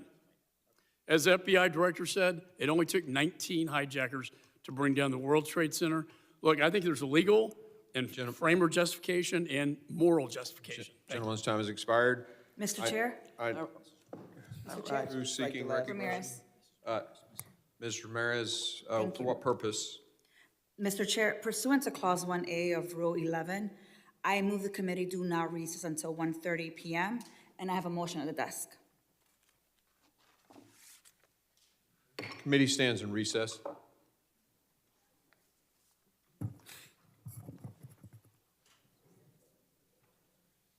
Until 1:30?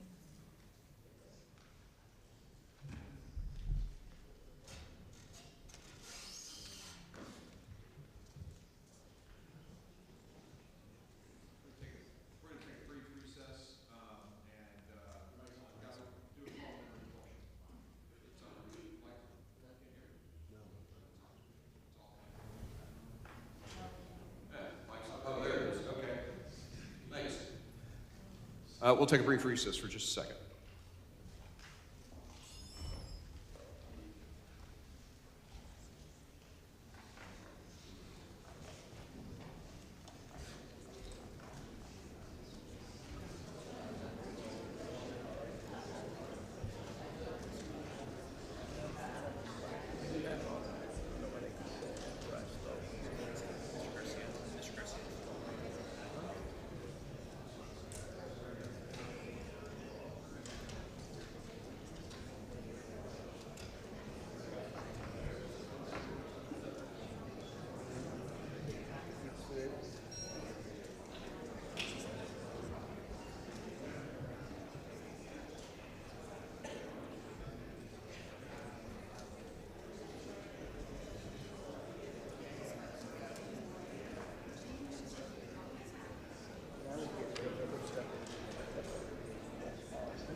Committee will come to order. Ms. Ramirez, for what purpose do you seek recognition again? Mr. Chair, pursuant to Clause 1A of Rule 11, I move that the committee do not recess until 1:30 p.m., and I do have a motion at the desk for that. Mr. Chairman, The gentleman's recognized. I move to table. Motion's made to table this motion from Ms. Ramirez. Mr. Chair, I request a recorded vote.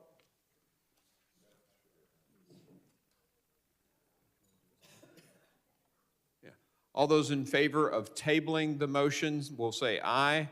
Aye. Those opposed, no. No. In the opinion of the chairs, the ayes have it. And the motion Mr. to Chair, table. I do request a recorded vote. Recorded vote has been requested. The clerk will call the roll. Mr. McCall. Aye. Mr. McCall votes aye.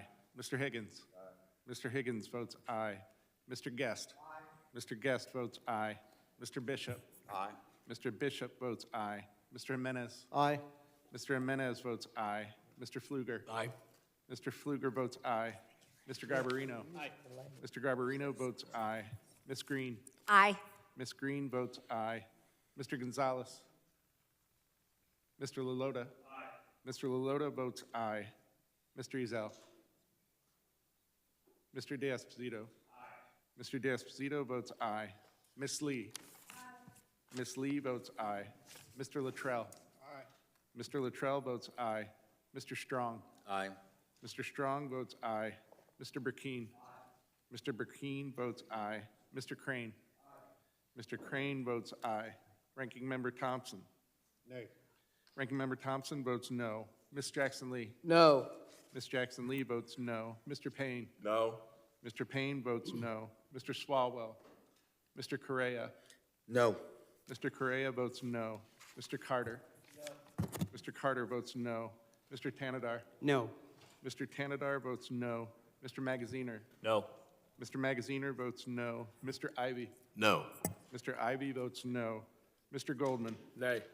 Mr. Goldman votes no. Mr. Garcia. Mr. Garcia votes no. Mrs. Ramirez. No. Mrs. Ramirez votes no. Mr. Menendez. Mr. Menendez votes no. Ms. Clark. Ms. Clark votes no. Ms. Titus. Ms. Titus votes no. How's the chair recorded? Chair is not recorded. Chair votes aye. Chairman Green votes aye. Mr. Chairman, Mr. Correa? unanimous consent? Let's get the vote done on this motion to table, and then I'll recognize you for that purpose or whatever purpose. Clerk, please report the tally. On that vote, Mr. Chairman, there were 16 ayes and 14 noes. So the motion is tabled, and I recognize, for what purpose, Mr. Correa? Unanimous consent to insert the record an article? Can you tell us what it is? Washington Post dated today entitled House Republicans Keep Fumbling in Immigration. Unfortunately, these articles complain about measures taken by a completely different agency, the State Department, which Mayorkas does not control. Without objection, so ordered. I now recognize Ms. Sheila Jackson Lee, the gentlelady from Texas, for 5 minutes on the amendment in the nature of a substitute. Mr. Chairman, thank you. I started this morning by describing this impeachment proceedings as revengeful impeachment, simply to get back at a performing member of the public sector who is directed by his boss, the President of the United States, to follow laws and policies. I say this to the American people because we pretend that our work here today, and every day we come to this Congress, having taken an oath, is for the American people. There is no doubt that on this side of the aisle, there is a committed and dedicated concern to the idea of sex trafficking, abhorrent, human trafficking, abhorrent, any form of drug trafficking, terrorism. There is no doubt that every member that I know on the Democratic side of the aisle has been engaged vigorously in fighting against these terroristic acts.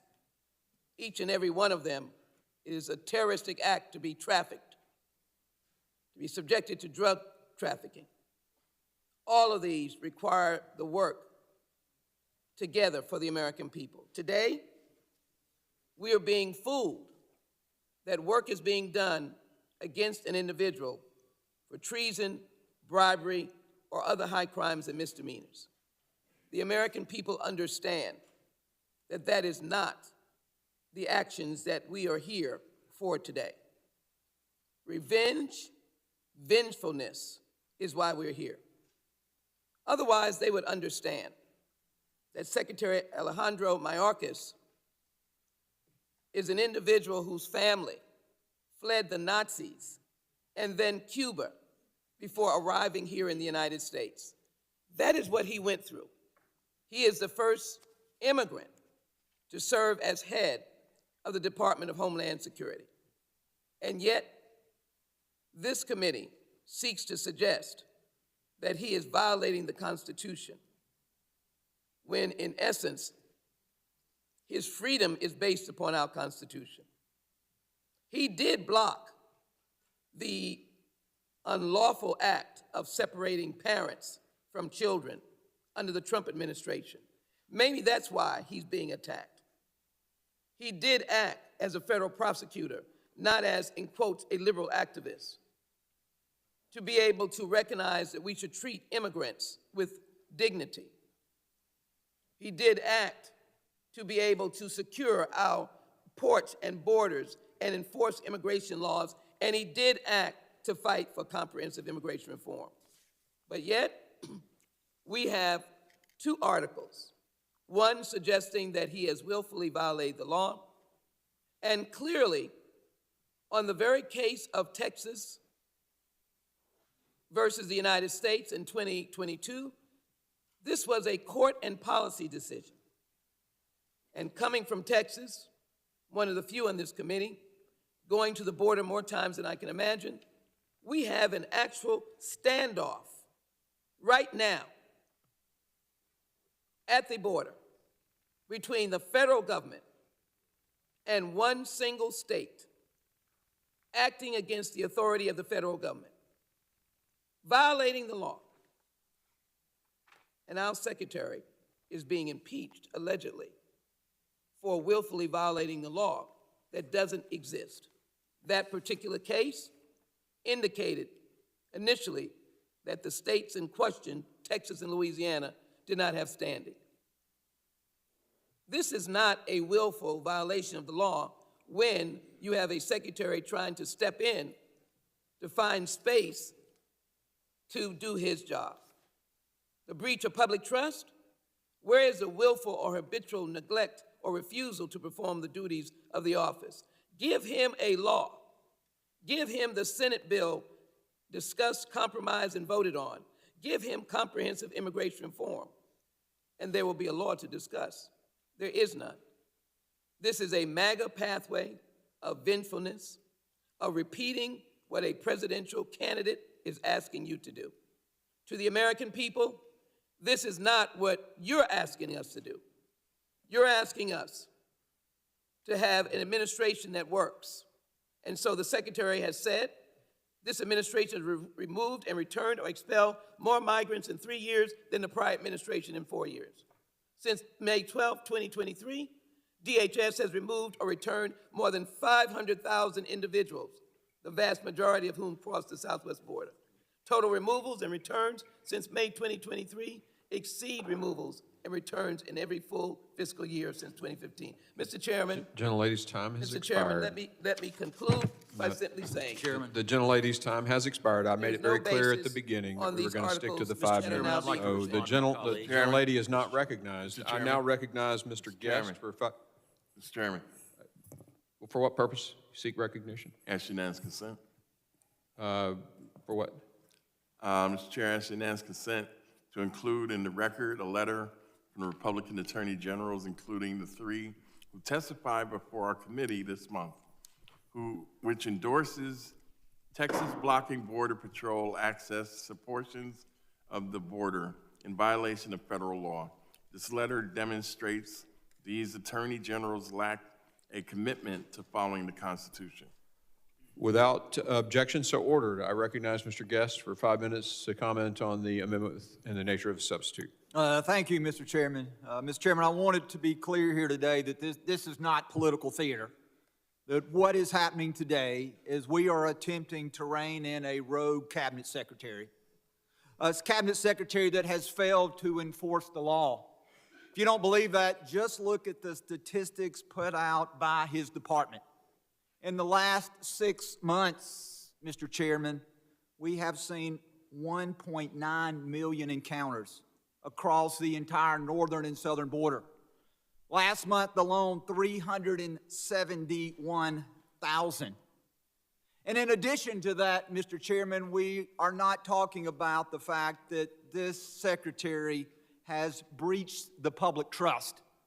Just last hearing that we had on this, we saw the Democrats call in a congressional expert who said you don't have to have high crimes and misdemeanors.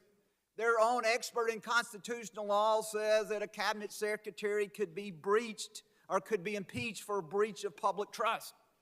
And I will tell you that that is exactly what we have with Secretary Mayorkas, that he has lied repeatedly to members of this committee. I can count times in which he has lied to questions that I have asked Secretary Mayorkas, where he's lied to questions where Chairman Green has asked him about the border being secured. Questions by Dan Bishop, August Pfluger, Ms. Jackson Lee, former member of this committee, Kat Kamak. I can document at least 6 times where he has repeatedly lied when asked, is the border secure? I'll look at headlines and pulled a few this morning regarding Secretary Mayorkas. Gentleman, you for a question? I will not. Mayorkas tells Congress the southern border is secure. DHS Chief Mayorkas said there is no border crisis. Homeland Security Secretary Mayorkas tells lawmakers the border is not open. Mayorkas says the border is closed, defends Biden's immigration strategy. Mayorkas takes heat for repeating border is secure. During House hearings, they go on to say this is nonsense. DHS Chief Alejandro Mayorkas' secure border claim a lie, CBP official says. Mayorkas accused of lying under oath, playing shell game with data by former border official.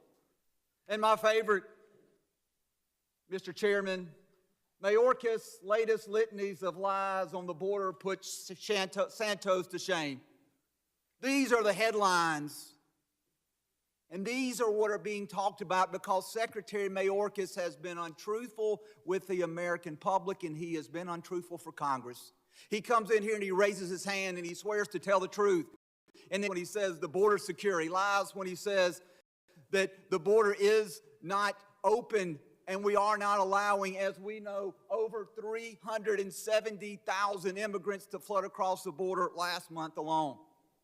I want to talk about what House Republicans have done because my friends on the other side say that we are doing this again for political theater. Last year we passed H.R. 2. The most comprehensive package that I have seen during my time in Congress. When we talk about funding and what have we done on funding, I'll tell you that the House Appropriations Bill dealing with funding for the Department of Homeland Security, we went above and beyond what was requested by the President.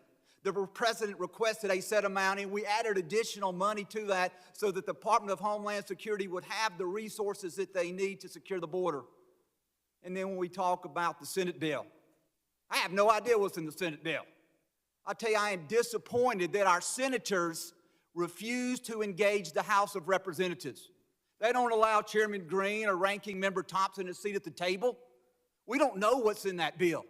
I can't speak of whether I'll support the bill or not. We've seen that. I will not yield, and I have 30 seconds, and I will finish my time. I will tell you that for the Democrats to accuse Republicans of political theater is wrong. I want to end with this. I want to end with the fact that there was a recent letter. A letter actually was dated in 2021 by former official Rodney Scott. Rodney was chief of Border Patrol under both Trump and Biden. That letter described how he witnessed a seismic shift in border security and immigration policy that began on January 20, 2021. and that began with a lack of a meaningful effort to secure the border. So with that, Mr. Chairman, I would like unanimous consent to enter that letter into the record, and I would yield back. Without Mr. Chairman? objection, so ordered. Mr. Chairman, I have unanimous consent. What motion. purpose do you, unanimous consent? I ask unanimous consent to include in the record a news article from December 6, 2023 on why my colleague, Representative Mike Ezell, voted to keep known liar and former Representative George Santos in Congress because, quote, my personal feelings about him do not meet the standards our founding fathers established for expulsion, end quote. I would object to unanimous consent. I don't think that that's relevant in this hearing. You just brought up Mr. Santos's Hold on, we're not discussing it. lies. A motion's been made for unanimous consent. There's an objection.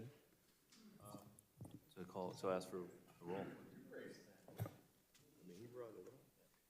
You ought to get used to opening the door. I quoted a headline, sir. I did not open the door to a vote of No other one, no one's members on an recognized right now unrelated but the matter. chair. Nobody's recognized but the chair.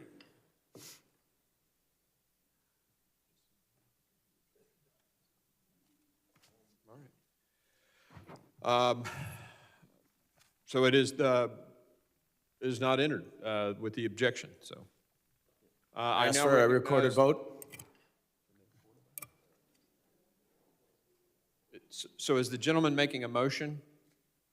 I had a unanimous consent motion. Right, that was Objected to. So objected now to. I move for the inclusion of this article and showing that Republican members of this committee apply constitutional standards very selectively. Oh, no. So all those in favor of admitting to the record the article presented by Mr. Goldman of New York and say aye. Aye. All those opposed say no. No. In the opinion of the chair, the noes have it, and the article is not admitted. Mr. Chairman, I ask for a recorded vote. Recorded vote has been requested. The clerk will call the roll. Mr. McCall? No. Mr. McCall votes no. Mr. Higgins? Mr. Higgins votes no. Mr. Guest? No. Mr. Guest votes no. Mr. Bishop? Mr. Jimenez? No. Mr. Jimenez votes no. Mr. Pfluger? No. Mr. Pfluger votes no. Mr. Garbarino? No. Mr. Garbarino votes no. Ms. Green? No. Ms. Green votes no. Mr. Gonzalez? Mr. LaLota? Mr. Ezell? Mr. Ezell votes no. Mr. D'Esposito? Mr. D'Esposito votes no. Ms. Lee? Ms. Lee votes no. Mr. Luttrell? Mr. Luttrell? No. Mr. Luttrell votes no. Apologies. Mr. Strong? No. Mr. Strong votes no. Mr. Burkeen? Mr. Crane? Mr. Crane votes no. Ranking Member Thompson? Aye. Ranking Member Thompson votes aye. Ms. Jackson Lee? Aye. Ms. Jackson Lee votes aye. Mr. Payne? Aye. Mr. Payne votes aye. Mr. Swalwell? Mr. Correa? Aye. Mr. Correa votes aye. Mr. Carter? Aye. Mr. Carter votes aye. Mr. Tanadar? Aye. Mr. Tanadar votes aye. Mr. Magaziner? Aye. Mr. Magaziner votes aye. Mr. Ivy? Aye. Mr. Ivy votes aye. Mr. Goldman? Aye. Mr. Goldman votes aye. Mr. Garcia? Aye. Mr. Garcia votes aye. Mrs. Ramirez? Mr. Menendez? Mr. Menendez votes aye. Ms. Clark? Ms. Clark votes aye. Ms. Titus? Ms. Titus votes aye. How's Mr. LaLota recorded? Mr. LaLota is not recorded. Mr. LaLota votes no. How's the chair recorded? Chair is not recorded. Chair votes no. Chairman Green votes no. Clerk will, how is Ms. Garcia, or Ms. Ramirez? Ramirez. Ramirez. I vote yes. Ms. She Ramirez votes yes. votes aye. Anyone else? The clerk will report the tally.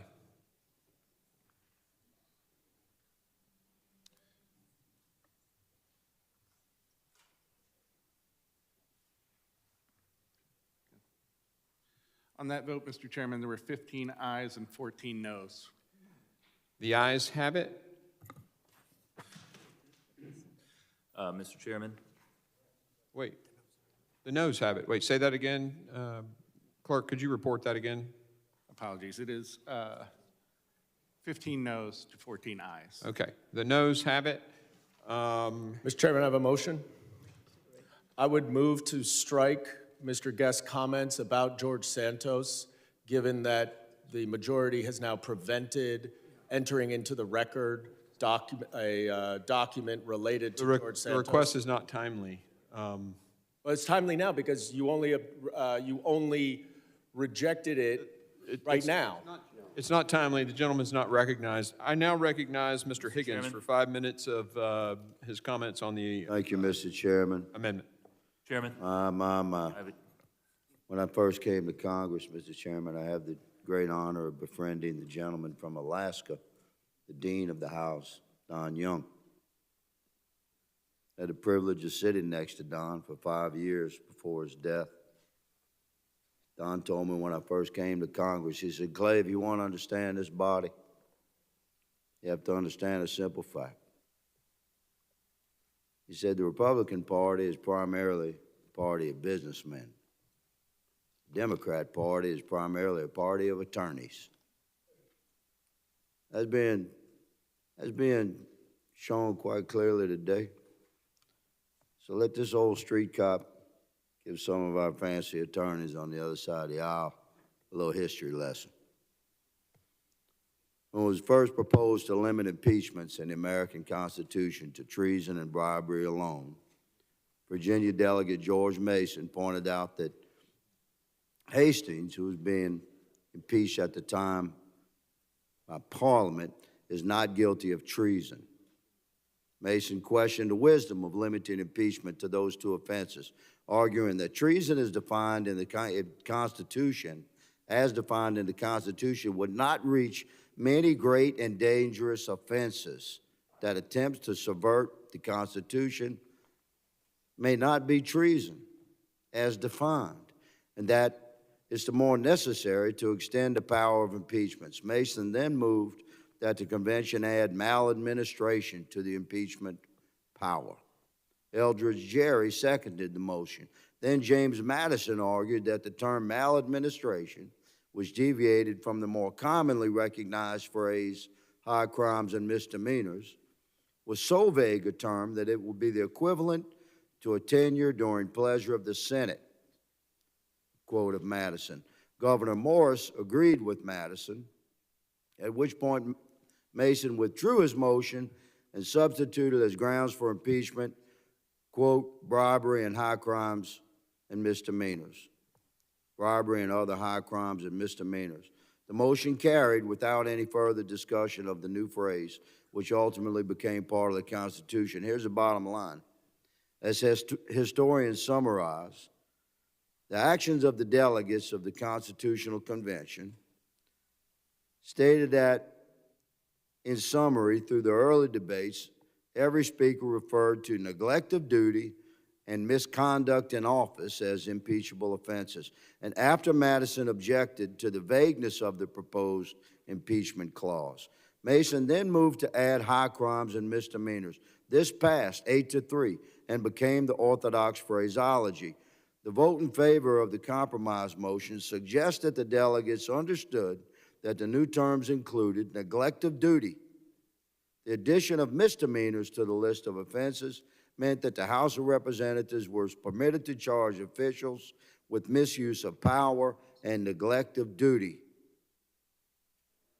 As has been quoted by many scholars, specifically, the term misdemeanors in its original meaning carried with it less the sense of a smaller or less serious criminal law offense, which would be today's common usage of the word, and more the broader sense of misconduct or misbehavior, literally of not demeaning oneself properly, misdemeaning in the exercise of an official capacity or position. The breadth of the constitutional language employed as a standard for impeachment thus plainly embraces a range of congressional judgment extending beyond bare criminality as to what types of culpable official misconduct so amount to a betrayal of trust, responsibility, duty, or integrity as to warrant removal from office. And that's where we are today. Will the My gentleman? colleagues, no, I will not. You didn't yield to me, my brother. I don't My recall you colleagues requesting. across the aisle seem to say that it's acceptable that we've had 10 million illegal crossings in 3 years, that we've had pushing 300,000 Americans dead from opioid overdose. We're losing our country down there, and the man responsible for executing that policy is Alejandro Mayorkas. He will be impeached through this committee this day. Mr. Chairman, I yield. Mr. Chairman? Gentleman yields. Mr. Chairman? For what purpose do you seek recognition? I seek unanimous consent to enter into the record the actual notes from the Constitutional Convention on that exact point in which the framers rejected the maladministration, malpractice, and neglect of duty. Without objection, so ordered. Mr. Chairman? And if I might, this is the, edited by Max Ferrand, the records of the Federal Convention of 1787. We just need the title on those. Mr. Magaziner, for what purpose? Mr. Chairman, I ask unanimous consent to enter an article to the record in which frequent Republican impeachment witness Professor Jonathan Turley states there's no basis for impeaching Secretary Mayorkas. The article is titled "Homeland Security Chief Alejandro Mayorkas' Failures Are Not Impeachable," and it appeared in the Daily Beast. Without objection, so ordered. Mr. Chairman. I also ask unanimous consent. So ordered. I also ask unanimous consent to include in the record an excerpt from the book Impeachment by constitutional law professor Raoul Berger and the founder of the constitutional originalism that inspired Supreme Court Justice Scalia, explaining that the term high crimes and misdemeanors is a limited phrase that does not reach policy disagreements and was not intended to use for purposes like we have today. Mr. Without Chairman. objection, so ordered. Ms. Green, I ask unanimous consent to enter from the U.S. Department of Homeland Security on April 30th, 2021. DHS announces steps to protect border communities from wall construction. without objection, so ordered. Mr. Chair. Mr. Thanadar, what purpose?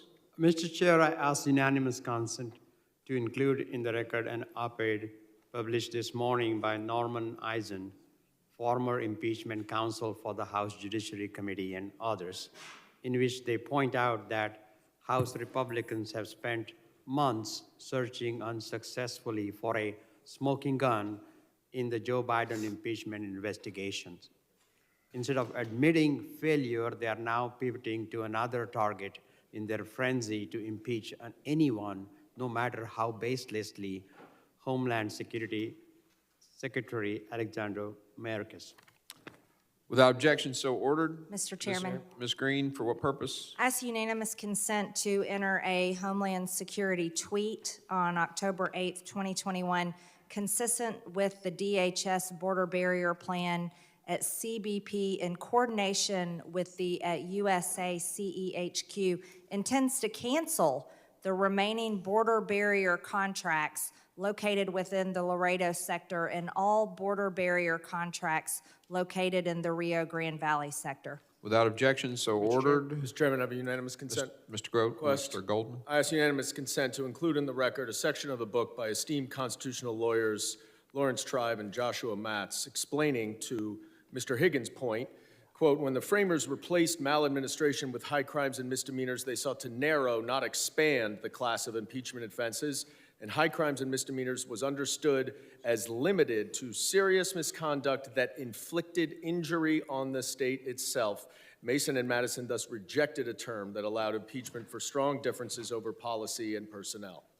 Without objection, so ordered. And I have one more. Another unanimous For what consent. purpose? From the same authors, another excerpt where they explain that key elements of high crimes and misdemeanors like treason and bribery involve corruption, betrayal, or an abuse of power that subverts core tenets of the U.S. governmental system, proof of intentional evil deeds that risk grave injury to the nation, and they're plainly wrong that the current standards that no reasonable official. Just the title, Mr. Goldman's all we need. Is that the title? You don't like the explanation? No, please, Mr. Chairman? we're talking about saving some time here. Go ahead. Yeah. Are you done All with right, the well, title? It is from constitutional law scholars, Lawrence Tribe of Harvard and Joshua Matz. Without objection, so ordered. Chair, Mr. Mr. Menendez, Chair. you're recognized. Thank you, Mr. Chair. I ask unanimous consent to include in the record testimony from constitutional law expert Frank Bowman before this committee, explaining that Republicans have not alleged any constitutionally impeachable offenses against Secretary Mayorkas and swatting down the Republicans' allegations as unimpeachable policy differences. Without objection, so ordered. And what we're going to do now is take a 30-minute recess for lunch. We're going to let everybody just take a break, go eat some lunch. We're going to be here a while today, it seems. So we're going to do this in as friendly a manner as possible. So we'll reconvene at 12:35. Committee stands in recess.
The committee will come to order.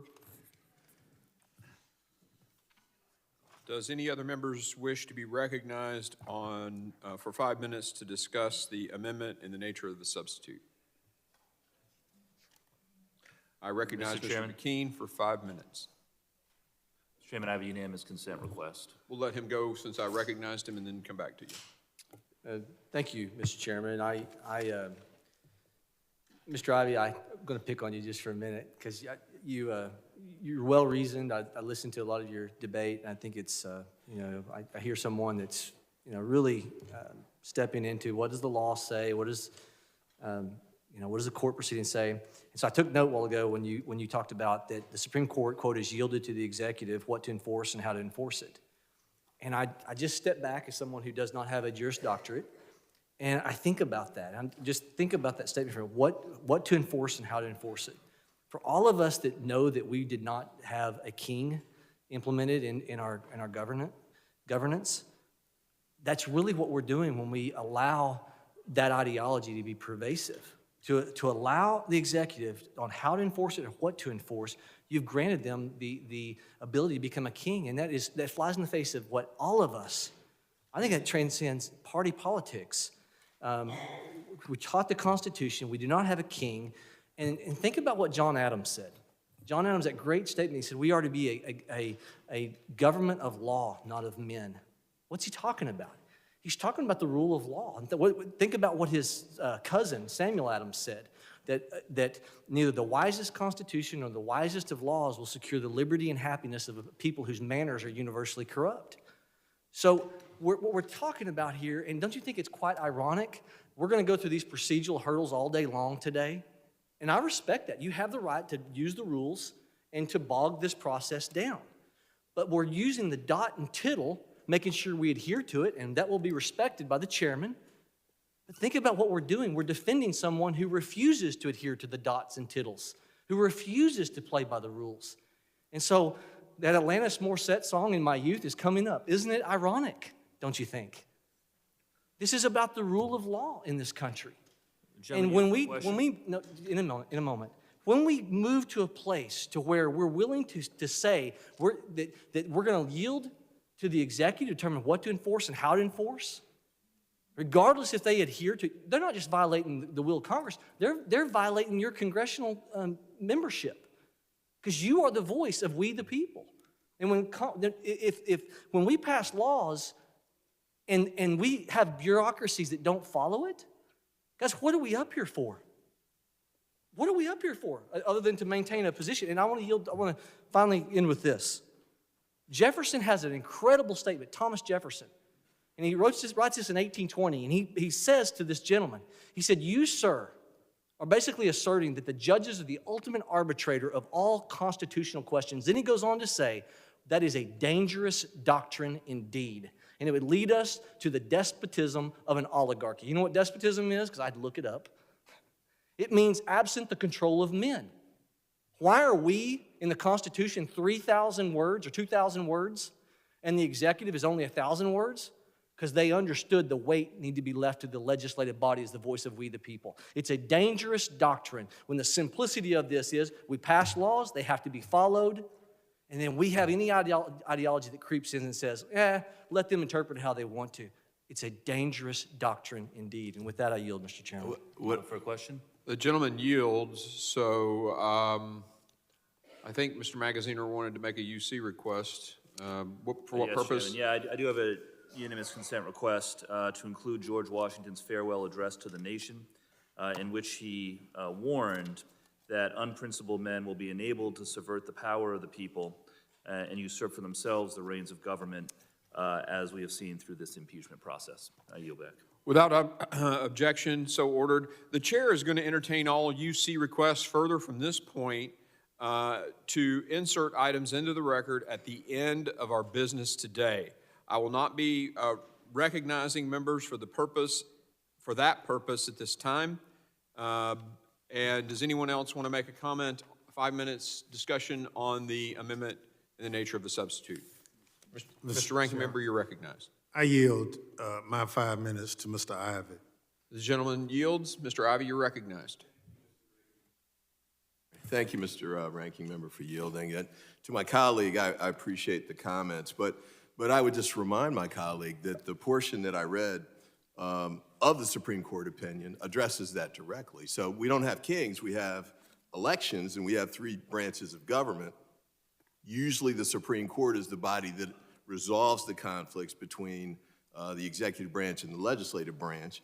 But as Justice Kavanaugh pointed out,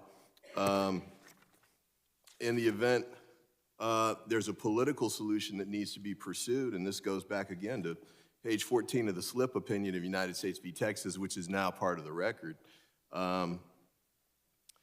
Congress possesses an array of tools to analyze and influence those policies. So in other words, if there's a policy dispute, Congress has tools like, and the justice continues, oversight, appropriations, the legislative process, Senate confirmations, and then they reference elections. So, you know, the point with respect to whether this is a king or not, obviously it's not a king. I mean, this is 2024. We got a hotly contested presidential election coming up, I think by any measure. But the point for this particular issue is the Supreme Court said that there are these tools available. They do not mention impeachment. Justice Kavanaugh's opinion does not mention impeachment as a tool for resolving political dispute. And I think based on the other document I entered earlier, which is, goes to the maladministration piece, the point there is this isn't for policy disputes. You don't use impeachment for policy disputes because it could get out of control. So we want to make sure that we use it for very limited circumstances, and we've heard some of those as, you know, already. Gentleman, yield for a question? Yes. Is one of the tools available to Congress to pass statutes limiting the discretion of the enforcement discretion of the administration? Yeah, I think that's what Justice Kavanaugh meant by the legislative process. That's Okay, right. so that's what Congress has done. That's what the court is dealing with in the Texas case. And the issue is whether or not the administration has flouted, brazenly disregarded those statutes limiting its discretion. Just to reclaim So how my does time. how does the Congress deal with the controversy over that? Well, I think that's the point that he's trying to make with the other issues that the other options that he lays out. But I'll point Is this out. impeachment one of the options? Not that he mentions here. I'm asking you, sir. This is an 8-1 decision. I think it was said to be 5-4 earlier. And the Supreme Court, the Trump wing of the Supreme Court, is in the majority and the concurrence on this. And the bottom line they're saying here is, even if you think these two statutes are mandatory, which by, I think, Mr. McCall's reading that they were, they're still saying that that discretion belongs to the executive. And if I might yield to Mr. Magazzino. Because I want to speak on this point that raised by Mr. Bishop and Mr. Burkeen. One thing Congress could do is appropriate the funds for adequate detention capacity. Because what we're talking about here is the Secretary exercising his discretion because the capacity of the centers has been reached. So he is exercising his discretion as to who should be released and who would the shouldn't. gentleman Just yield? as, in 1 second, Chairman, respectfully, just as the prior administration and the administration before those did as well. Under the Trump administration, again, in the last 2 years, 52% of migrants in detention were released by the Trump administration because they were at capacity. Once again, the Secretary then was using his discretion under the Trump administration. The current Secretary is doing the same thing. If the gentleman would yield, I want to point out that CoreCivic and the other company that do our ICE detention have been resoundingly filled with empty beds. If you go look at the numbers, as soon as Secretary Mayorkas took over, those ICE detention facilities, there's one in California they're going to shut because it's got 8 people and it holds 3,000. So I think, I just want to correct the facts on that. The ICE detention beds have consistently been unfilled. If I could just... And I yield to Mr. Magazziner. Yeah. Just real quick, again, the DHS data shows that across the system, that the detention centers across the system are at and above capacity, and the Secretary has the discretion to decide what to do about that, just as the prior. And again, the prior administration released people from detention as well, so how this would be impeachable and that wasn't is unclear. If the gentleman would yield, well, he needs to yield back to you, and then you need to yield to the ranking Time's member. I yield back to the Time ranking expired, member. I so- apologize. It's to the ranking member, and time has expired, so. Mr. Chairman. Mr. Chairman. For what purpose?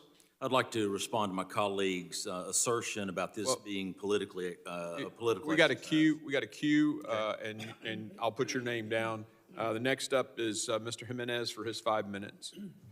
Thank you, Mr. Chairman. And look, somebody said that Republicans are businessmen and women and Democrats are lawyers. Well, I'm neither. I'm neither a business person or an attorney. I'm actually just a firefighter. And I'm very proud to be a firefighter, but firefighters tend to look at things, kind of not so much shades of gray as maybe business people and attorneys do. And so, there's a raging fire happening at the border. And that was demonstrated to me pretty soon after the Biden administration took over. And as a firefighter, what you do is you try to put the fire out. And then you look for what caused the fire. Well, the fire in this case wasn't accidental. It was actually lit on purpose. And I've said that for a couple of years. Not just now. I've said it for a couple of years. This was actually done on purpose. And the Biden administration and Secretary Mayorkas are using policy to mask unlawful behavior. You can talk about policy all you want, but that policy, when that policy actually is unlawful behavior, it's unlawful behavior that we're talking about here. It's not a difference in policy. It's the unlawful behavior of the Biden administration and Secretary Mayorkas that has led to that fire that is putting America at risk. Not only is it putting America at risk, it's putting Mexico at risk too, because the cartels that control the southern part of that border are being enriched by the policies, the unlawful policies of the Biden administration, to the tune of where they were making $500 million a year for illegal trafficking of human trafficking. Now they're making $1 billion a month, over $13 billion. And so the Secretary and the Secretary has always denied that there's a problem. Now even President Biden says, hey, we got a problem. So basically, like you said, Mr. Chairman, he threw him under the bus. But we've had witness after witness after witness saying, hey, we've told the Secretary what he had to do in order to stem the flow of illegal migration into the United States. And as my colleagues so demonstrated, that spike didn't happen during the Trump administration. It happened in February of 2021, right after President Biden and Secretary Mayorkas changed the policy, which was a clear violation of the law and clearly contrary to the will of this Congress. The only remedy that we have is impeachment. For the opposing side to say, no, we can't, it's discretion. So if we write a law that says, hey, you have to paint that thing blue, and they decide to do it red, and then, well, that's just discretion. No. When you violate the law, when you go contrary to the will of Congress, Congress must act, especially when failure to do so puts America at risk. And so, again, I see this very clearly. This fire was started by Secretary Mayorkas, reversing policies that were working. It's his absolute discretion to change policy, but it's not his discretion to change policy when it violates the law. And that's what I do. Will the gentleman yield? No, I won't, because actually I'm just going to yield my time back. Thank you very much. Okay, the gentleman yields. I now recognize Ms. Titus for 5 minutes to discuss the amendment in the nature of substitute. Thank you, Mr. Chairman. First, I want to point out that some of those empty beds are due to COVID policies, and those guidelines went in under the Trump administration. You know, I've said before a quote that I thought really summed up these sham impeachment proceedings, and that came during a previous attempt, one of the very, very few, to impeach Acting Secretary of Labor Louis Post. They failed at that, and history repeats itself. That, too, was a disagreement over immigration policy. Mr. Post described those efforts as mental dullness at high tension. Well, I think that's really describes what we're seeing today, mental dullness at high tension. These articles have no basis in law, not in the Constitution. Of course, Ms. Taylor Greene said several times in previous testimony, we're not talking about the Constitution here. Well, that's pretty obvious. Or in precedent. In the high tension part, we've seen our colleagues across the aisle on TV, pontificating, Fox News, fundraisers. Certainly that is high tension. But you know what? I bet our founding fathers are just rolling over in their graves as they hear some of the interpretations of what they said and did at the Constitutional Convention, citing Mason as though that provision actually went into the Constitution. No, it didn't. Selectively citing Madison and not looking at Federalist Papers that came later to explain the Constitution. Surely they would be appalled were they here. Something else, you know, I keep hearing this is what the American people want. The American people want us to do this. I've not seen any polling numbers that show where the American people want us to impeach Mayorkas. They want us to solve the problem at the border, which we have a number of opportunities to do. There are several bills in this committee we could be looking at, some involving fentanyl. You've got the Senate compromise that may be coming over here. You've got the budget that came out of the president's office to increase resources. That's what the polling shows. The public wants us to deal with the border, not to impeach Mayorkas. I mean, how many members of the public could actually name Mayorkas as the chairman or the secretary of Homeland Security? This is also demoralizing the people who work for the DHS. Y'all tout these trips you took to the border. Well, we've all been to the border. You talked to one or two people. We've talked to others. We had testimony. The people at the border need the resources. That's what they're telling us consistently. So, you know, I think that what we're doing here has serious consequences for the Constitution, for our democracy, for the people who are working at the border, who are on the front lines, and all for you to have some kind of political stunt, I think. And as Mr. Higgins will know, he's a fellow Southerner, I think another saying appropriately describes what's going on here, and that's just shoveling the same old shit and calling it sugar. And that's not what the people want us to do. So I yield back. The gentlelady yields. I now recognize Ms. Lee for 5 minutes to discuss the ANS. Thank you, Mr. Chairman. And on that note, here we are again, subjected to the characterizations of House Democrats who attack the purpose and the validity of this hearing, who have today referred to it as a waste of time, a sham, a joke, a political game, a policy dispute, and even said that no serious member would pursue these articles of impeachment.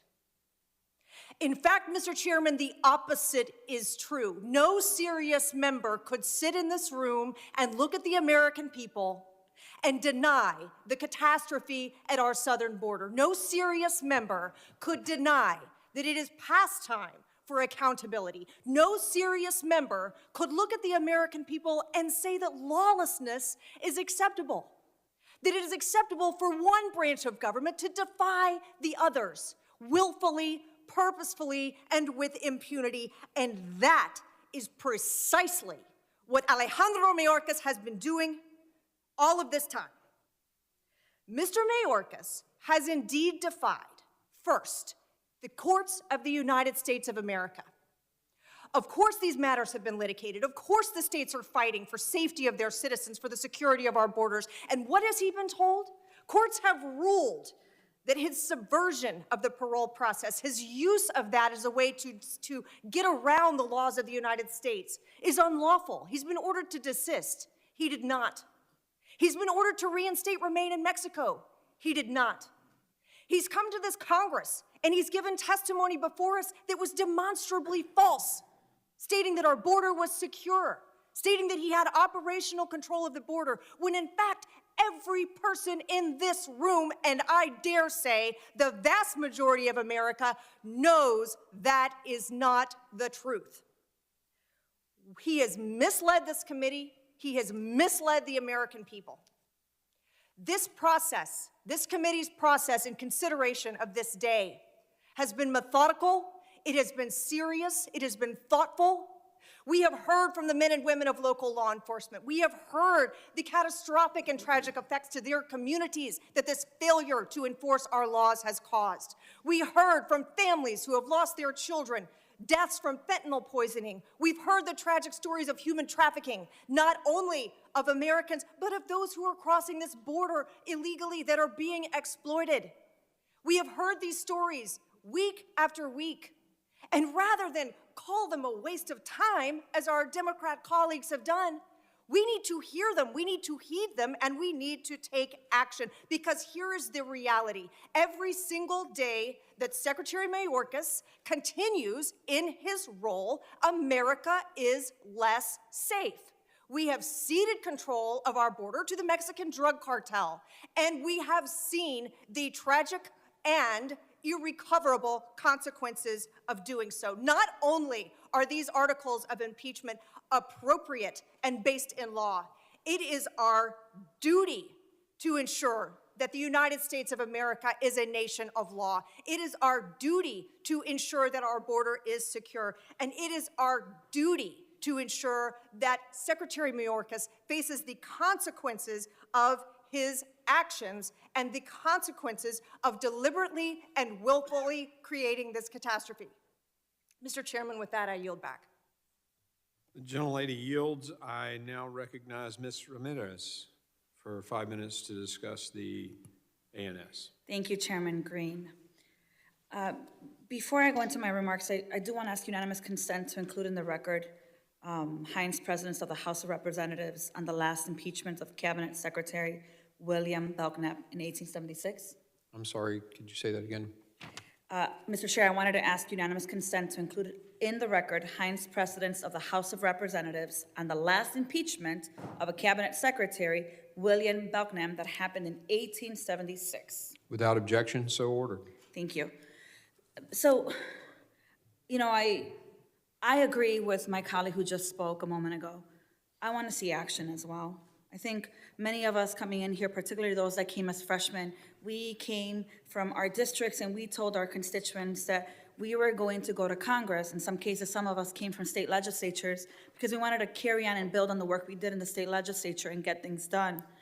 So as I address today, I do it with a deep sense of urgency. And I gotta admit, frustration. As we find ourselves amidst a political spectacle that threatens to overshadow the critical issues facing our nation at the border. There are issues at the border.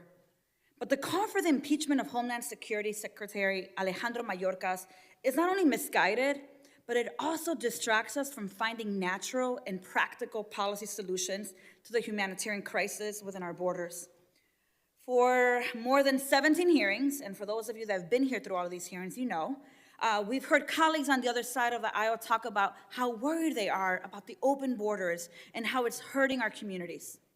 Once in a while, some of our colleagues have even mentioned it hurts asylum seekers. Yet instead of working on solutions to these horrible and painful realities, Republicans continue using our pain for their political theater. My colleagues say they care about the pain of our communities. I've heard them say it. They care so much that back in January 18th, they brought mothers who lost their children just to parade their pain in front of cameras. Republicans lied to those mothers and told them that Secretary Mayorkas was going to be present during the hearing. Even when they had knowledge that he was not going to be here, he had asked for a date that was agreeable for the committee and him. They knew he wasn't going to be here, but they told him he would be. My colleagues say they care about thousands of migrants fleeing their homes, dying in the Rio Grande, and being inhumanely denied asylum, yet they celebrate draconian laws that are put in place by Republican governors. See, folks, there's dissonance between what you say and what your actions are. Instead of solutions, we're working on a basis impeachment, and we know that impeachment is a solemn and consequential action reserved for egregious offenses that undermine the very fabric of our democracy. The charges against Secretary Mayorkas of willful and systemic refusal to comply with the law and breach of public trust lack the substance required for such a drastic measure. So let us refrain from allowing political posturing to supersede the crucial work ahead. In hopefully a few moments or hours, I am going to give you an opportunity to take action by some of the amendments I'm going to introduce that actually get to border security and actually get us to address the issues of those that are already here. I want to implore each committee member to rise above the political theatrics and commit to the severe work our constituents are expecting of us. Let's stop weaponizing people's pain. Let's end this theater. Let's get to work and find policy solutions that reflect the compassion and values we hold as representatives of the American people. With that, Chairman. Will the gentlelady yield? Yes, I do. Thank you very much, and I appreciate your passionate words, which are of course true. I wanted to just respond, because I know my colleagues don't want me to speak during their time, to a couple of the confusing arguments that I've been hearing. On the one hand, you hear that Secretary Mayorkas should not have changed the policies of the Trump administration. But if he is changing the policies of the Trump administration, that means it's a policy decision, not a violation of the law. Now, you can then argue, as I'm sure you would, that, oh no, it's the policies that are violating the law. But you can't show that any of his policies are actually violating the law. You don't like them, you disagree with them, you don't like humanitarian parole, but there are specific case-by-case evaluations done of every single person. The gentlelady's time is yielded. So maybe you ought to figure out exactly what Gentlelady's time is yielded, and the argument gentleman is is not as we go recognized. I now recognize Mr. Strong for 5 minutes of comment about the ANS. Thank you. I want to respond to my colleague's assertion about this being a political exercise. Anyone running for president has plenty to run on. You think about it: economy, high interest rates, affordable housing, Afghanistan evacuation, fentanyl overdoses, $34 trillion national debt, loss of energy independence, use of the Strategic Petroleum Reserve, crime rates, failure to spend to respond to Iranian attacks on U.S. troops, selling influence by the Biden family, cocaine found in the Biden West Wing, grocery prices up by 17 to 21% on every American, gas and energy costs through the roof for all Americans, and the Democrat push for EV vehicles on Americans. You look at it: over 8.3 million illegal border crossings, over 7 million encounters at the southern border, 474,046 unaccompanied minors, 2.3 million migrants released at the border, 1.8 million known gotaways, 57,555 pounds of fentanyl seized by CBP at the southern border, 361 individuals whose name appear on the terrorist watch list were stopped trying to cross the U.S. Mexico border between ports of entry, including 19 in December. 40% of the catch and release migrants have disappeared, according to DHS. Over 100,000 encounters every single month. 13 billion is estimated cartel profits in 2021 just off human smuggling. 40% increased in encounters at the border since FY 2021, and 370% since 2020. Of the 300,000 children that HHS placed with sponsors or family members in the U.S., more than 85,000 have gone missing as of July 2023. The smuggling of children to America to be sex slaves, I promise immigration is the #1 issue facing America. But there's a laundry list of failures.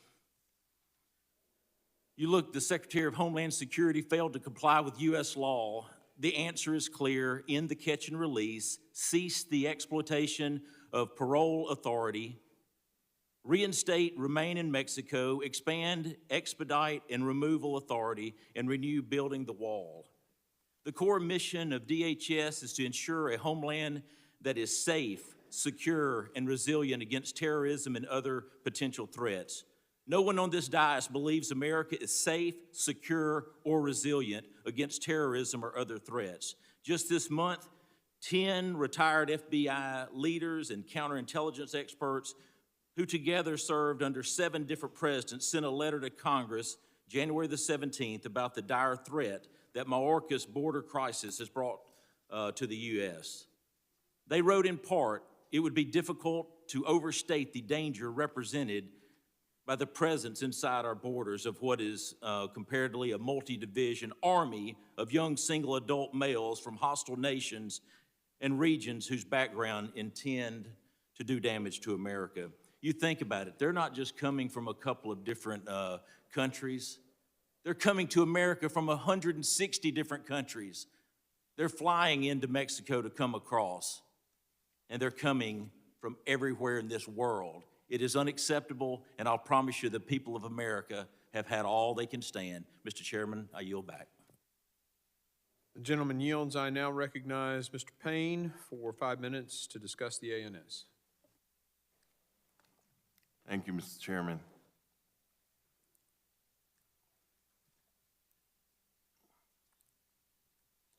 Mr. Chairman,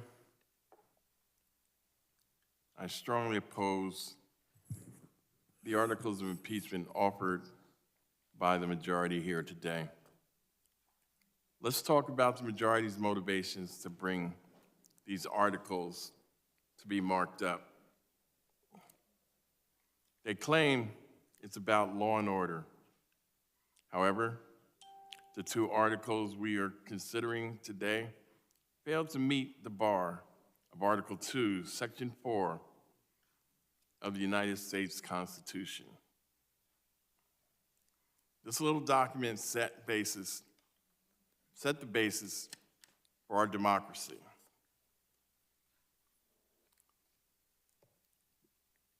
This document here.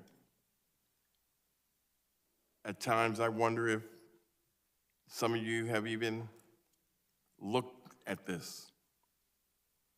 But if need be, I can have one sent to your office.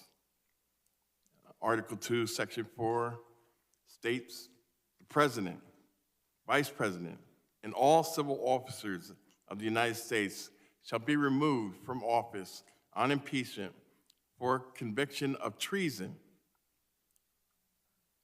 Is there any indication that Secretary Mayorkas has committed treason? Bribery. Has there been any indication that Secretary Mayorkas has accepted money for illegals coming across the border? High crimes and misdemeanors. Nothing applies in Section 2. And you can continue to dismiss it in the Constitution. It's interesting how we can ignore the Constitution at times, but then when it presents itself to your need, that you cite it. The accusations levied against Secretary Mayorkas in these articles amount to nothing but more than policy disagreements. Then let's work on policy. Let's work on policy. If there's a problem, let's give Secretary Mayorkas the tools that he needs. But you're unwilling. The Senate Republicans are willing to work with it, but you got the dictator for one day telling you not to go along with it. There simply isn't anything regarding treason, bribery, or high kinds of misdemeanors.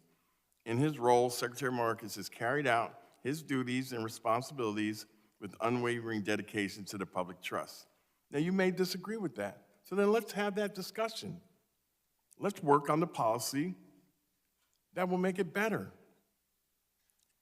He has not broken the law, and he has not done the best he can to keep order, given the tools that the majority has provided him with in terms of resources and tools to humanely address the issues along the southern border. It is not about the law and order then maybe it's about policy. As Democrats, we have laid out over the past few hearings, impeachment is a political tool that will fail to solve any issues that requires a policy-based solution. Once Mayorkas is gone, does that mean everything is okay? Is that the real issue? Or do problems persist? This is nothing more than a political stunt on an issue that requires a serious policy solution. Building a wall with taxpayer dollars is not a serious policy solution. Closing our borders in an attempt to ensure no immigrants seeking asylum comes in is not a serious policy solution. Starving our Border Patrol personnel of resources they need to protect the homeland is not a serious policy solution.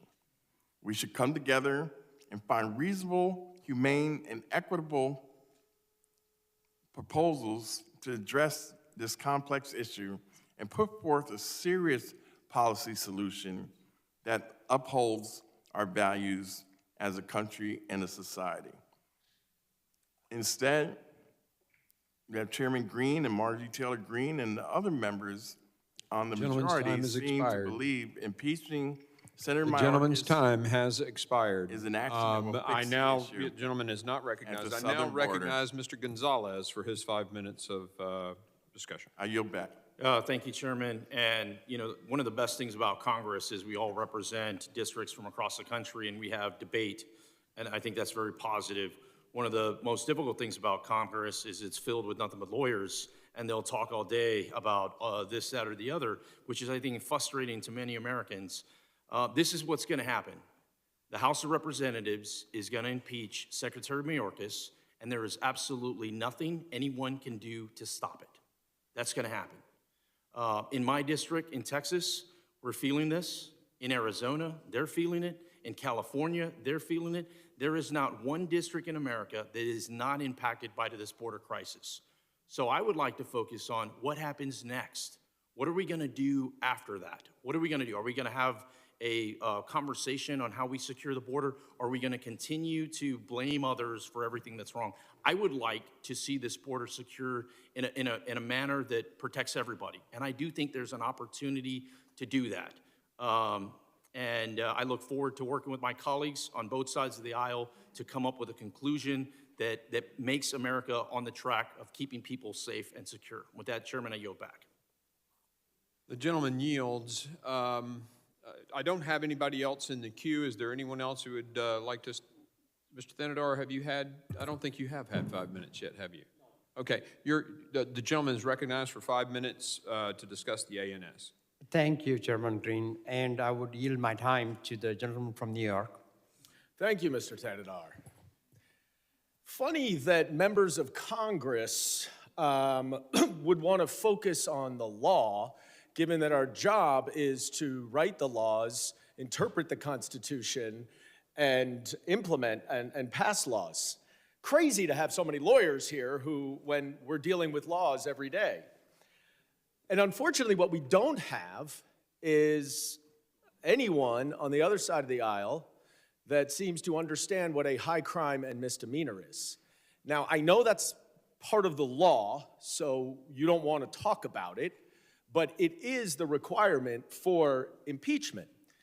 Now, we agree on a lot of things that have been said today, as surprising as that may be.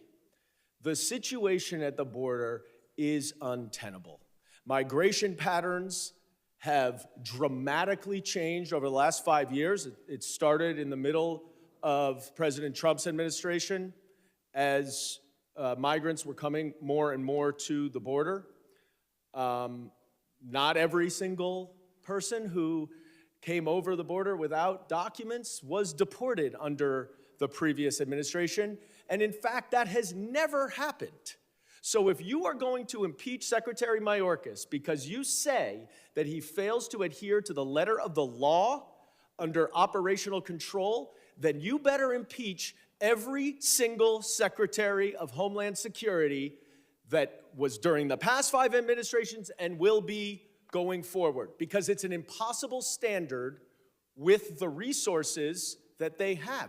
We have not increased the resources that the Department of Homeland Security needs to actually stop every single person from coming over the border. So I hear a lot of other things about different ways. I'm sorry, Mr. Pfluger, but you did not yield to me, so I will continue. I will mention one thing, though, you say, Mr. Pfluger. You mentioned the horrific story of 53 people who died effectively by heat and suffocation south of San Antonio, which is absolutely horrible. And if you had evidence that Secretary Mayorkas was working with the driver of that truck who abandoned them and left them there, then you would definitely have good evidence of an impeachable offense. But the notion that you would say that the cabinet secretary who oversees 260,000 employees is somehow willfully and intentionally responsible for that single incident is preposterous. Secretary Mayorkas has not disregarded any court order. Not one. Not one. Certainly he wasn't ordered to return the Remain in Mexico policy, as one of my colleagues said. He has not defied any court order. You have gone to the courts to try to prevent him from doing his job. That is true. And there have been judges who have entered preliminary orders in support of you. Those have been stayed, so he has adhered to the law in every single way that he's been required to do. Ultimately, as Mr. McCall said at the very beginning, what you are upset about is that Secretary Mayorkas rescinded prior executive orders that were working. And you have a right to be upset about that. And you have a right to talk about that. And you have a right to express your dissatisfaction in any way you choose. And you have a right to make that case to the American people so that they vote Secretary Mayorkas and this president out of office in November if that's ultimately what the people believe. But you do not have a right to demean this institution, to bastardize the impeachment clause of the Constitution, to belittle the standard of constitutional impeachment to such a degree that you can't even produce a legal memo in support of your articles of impeachment that do not exist in history and do not exist in the law. And if, in fact, as you allege here, there were false statements made to Congress or obstruction of Congress, those are crimes. You could have charged him with those, but you didn't want to because you knew you couldn't actually prove them. You just want to make the allegations and concoct some crazy breach of public trust which does not exist. The gentleman's time has expired. Mr. Tanadar, and I yield back. The gentleman's time has expired. I now recognize Mr. Bishop for 5 minutes to discuss the ANS. Thank you, Mr. Chairman. I'm glad to have the opportunity to take issue with the gentleman from New York. But before I do, on the foundations of impeachment and why it's appropriate in this case, I think I ought to talk about what the news is, because there's not much news about these articles of impeachment. We've been moving toward this process with great deliberation and in open. This committee has, on the leadership of Chairman Green, for months. It's not a surprise to anyone. Let me tell you what the news is. The news is that Mr. Goldman just said that the situation at the border is untenable. The news is that on January 20th, the President of the United States, when asked by White House correspondent Jackie Heinrich if the U.S. Mexico border is secure, he said, "No, it's not." He said, "I haven't believed that for the last 10 years, and I've said it for the last 10 years. Well, as we hear many members on the other side hold forth about supposed hypocrisy over here, I got to tell you something, ladies and gentlemen. We've been saying the same thing this entire administration from the beginning, from January 2021, when the president disposed of multiple policies at the border that had been the most successful in history for containing illegal immigration, rejected them wholesale. And ever since, members of this committee on the other side have been trumpeting how successful this has been. It's been great. There's not a problem at the border. Chairman Green has materials released that, and if you count them up, 32 statements by the Secretary of Homeland Security asserting that the border is secure and that we have operational control of the border. Couple of examples. March 2021, I want to repeat my assurance to our audience this morning that the border is in fact secure. September 2021, Senator Ron Johnson, you have repeatedly stated that our borders are not open, they are closed. Do you honestly believe that our borders are closed? Mayorkas, Senator, I do, and let me speak to that. In July 2022, to ABC's Martha Raddatz, just a simple question, do you think it's working? Mayorkas, I think we are doing a good job. Me, November 2022, Secretary Mayorkas, do you continue to maintain that the border is secure? Mayorkas, yes. Goes on and on, 32 times. Until suddenly Mr. Goldman says, and others have said it here today, it's not tenable. Maybe it was because Eric Adams from New York said, you're destroying New York City. Maybe it's because the mayor of Chicago said, you got to send us more money, we're in crisis over here. Or Denver, or any of a number of other Democrat-run cities. That's the news. That's the news. This impeachment, these articles of impeachment present a very narrow question, which no one seems to want to follow the line of reasoning long enough to get to. What the Supreme Court said in United States versus Texas, both the majority and the dissent, is that Congress, 20 years ago, mandated restriction of the administration's prosecutorial authority. In certain specific cases, you will detain, and detain until you have removed. And yes, Secretary Mayorkas has brazenly flouted and disobeyed those laws. Those statutory laws.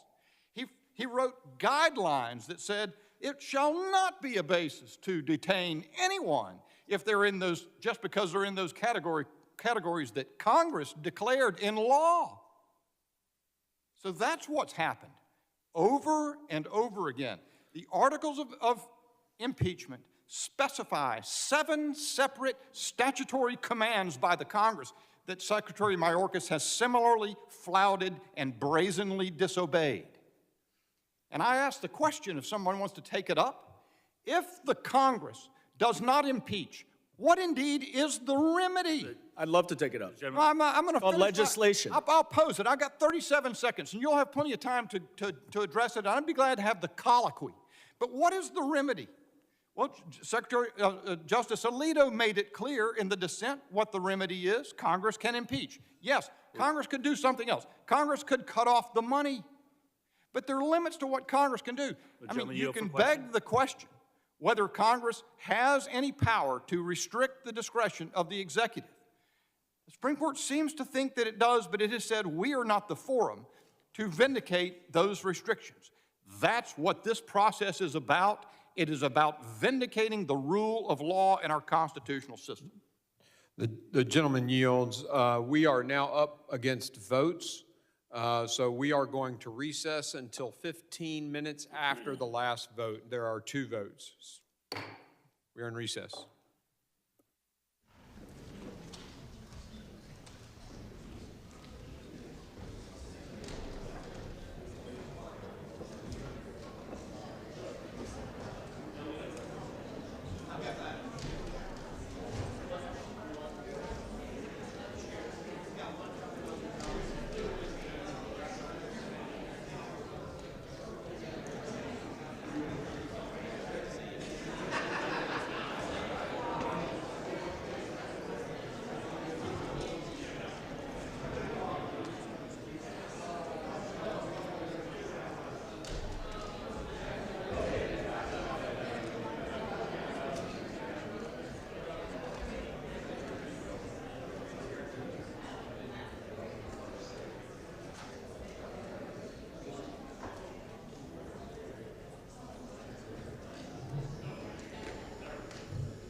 Committee will come to order. I have right now in the queue Mr. Correa and Mr. Carter. I don't see Mr. Correa, so Mr. Carter, you are up for 5 minutes to discuss the NAS. Thank you, Mr. Chairman. It was said earlier by one of my colleagues in the Republican Party that you were going to impeach Mayorkas no matter what. There was, and I'll quote, I think it was Mr. Gonzalez who said, we're going to impeach Secretary Mayorkas and there's nothing you can do about it. What happened to due process? What happened to us going through, we're having a hearing to provide evidence, to have discussion? You're saying we're going to do it no matter what. Let me tell you what a dangerous slope this is. Because you have the votes, simply because you have the votes, you're going to do it and there's nothing you can do about it. Let me say how dangerous that is when the pendulum swings. When Democrats have the votes and we go back and forth and we impeach people just because we can. No, I disagree, we didn't. There was evidence to support it. It's my time. It's my time. And I'd appreciate your respect. So the slippery slope of just because we can is a dangerous one. And we should be very careful of how we approach. Just because we disagree with someone philosophically, because we disagree with them ideologically, you have no evidence to support why a person should be impeached. And if you are successful, the American people are not stupid. They're watching, they understand. Demonstrate that you really want to fix the border. Someone mentioned a minute ago, what do we do next? Why do we have to wait until next? Why aren't we doing it now? Why aren't we doing it now? Why aren't we funding and providing resources so we can fix the border instead of using this as a way to play political games and make political points? Shame on you. I yield the balance of my time to Ms. Titus. The gentleman yields to Ms. Titus. Thank you. At this time, Mr. Chairman, I'd like to ask unanimous consent to enter some things into the record. First, a record of the Texas Tribune article titled, Texas Border Republican Accuses GOP of Using Immigration Crisis for Politics, in which committee member and Republican representing an actual border district, Mr. Gonzalez, rightly points out that Republicans are politicizing the border for political gain. I also ask unanimous consent to include in the record a CBS News article in which Republican Congressman... Let's rule on the first one. Oh, sure. With no objection, so ordered. Okay. Excuse me. I now ask unanimous consent to include in the record a CBS News article in which Republican Congressman Tom McClintock calls Congresswoman Green's impeachment push against Secretary Mayorkas I quote, new and unconstitutional abuse of power, end quote. With no objection, so ordered. Thank you, Mr. Chairman. I ask unanimous consent to include in the record a Bloomberg News article entitled Mayorkas Uproar Puts DHS in Familiar Spot as Political Football, describing how the Republicans' sham impeachment against Secretary Mayorkas is threatening the ability of DHS employees and officers to do their job, disrupting DHS operations and hurting their ability to recruit. Without objection, so ordered. I now ask unanimous consent to include in the record an op-ed by Michael Chertoff, published just this week, entitled Don't Impeach Alejandro Mayorkas, in which the former Bush-era DH secretary says, quote, House Republicans are misusing the process to target an official who has done nothing wrong. Political and policy disagreements aren't impeachable offenses, end quote. Without objection, so ordered. I now ask you, Mr. Chairman, for unanimous consent to include in the record a letter entitled Opposition to the Impeachment of Secretary Mayorkas from Former DHS Officials, in which 26 former DHS officials, including numerous officials who served in the Republican administration, urged the committee not to impeach the secretary because the sham impeachment, quote, not only threatens to undermine national security, but sets a perilous precedent that could have dire implications for the stability of our government, end quote. Without objection, so ordered. Mr. Chairman, I yield the I got two more. You want me to wait? You got 13 seconds. Oh, I ask unanimous consent to include in the record a News Channel 5 Nashville article entitled Representative Green on Impeachment. I can't imagine the founders support anything like this, which demonstrates that Chairman Green had a different standard for the impeachment process of then President Trump. Without objection, so ordered. And the time is up. I now recognize Mr. Correa for 5 minutes to discuss the NAS. Chairman, before I begin with the amendment that I'm going to present, I'd like to, with unanimous consent, include to the record a number of articles. First one, United Nations High Commission for Refugees Global Trends Report for 2022. Next article. Without objection, so ordered. An article from the Center of Strategic International Studies titled Persistence of the Venezuelan Migrant and Refugee Crisis. Without objection, so ordered. Second article, Biden administration White House fact sheet, the Los Angeles Declaration on Migration and Protection. Without objection, so ordered. Next article, Biden administration has admitted more than 1 million migrants into the U.S. under parole policy. Congress is considering restricting. Without objection, so ordered. Next article, record from the New York Times, titled For People Fleeing War, U.S. Immigration Fight Has Real-Life Consequences. Without objection, so ordered. Next article, USCIS processes Cuban, Haitians, Nicaraguans, and Venezuelans, that outlines that nationals from these countries can be paroled into the United States on a case-by-case basis. Without objection, so ordered. DHS FII 22-year in review, showing that Secretary Mayorkas put more personnel, technology, and infrastructure and resources on our borders. Without objection, so ordered. Forward U.S. George Mason University, that shows that the humanitarian parole programs helped to address our labor shortage and actually helped ease inflation. Without objection, so ordered. And last article from Axios, titled Funding Deadlock Threatens to Make the Border Crisis Worse. Without objection, so ordered. I'd like to yield now to Mr. Golden.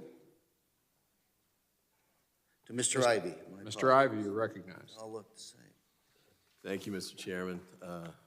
Thank you, Mr. Correa. I did want to reference my colleague from the Ethics Committee, Mr. Guest, drew a comparison between Mr. Santos and Mr. Mayorkas, which I thought was totally missed the mark, and so we pulled his statement he made on the floor at the time he offered the resolution to remove Mr. Santos from the Congress.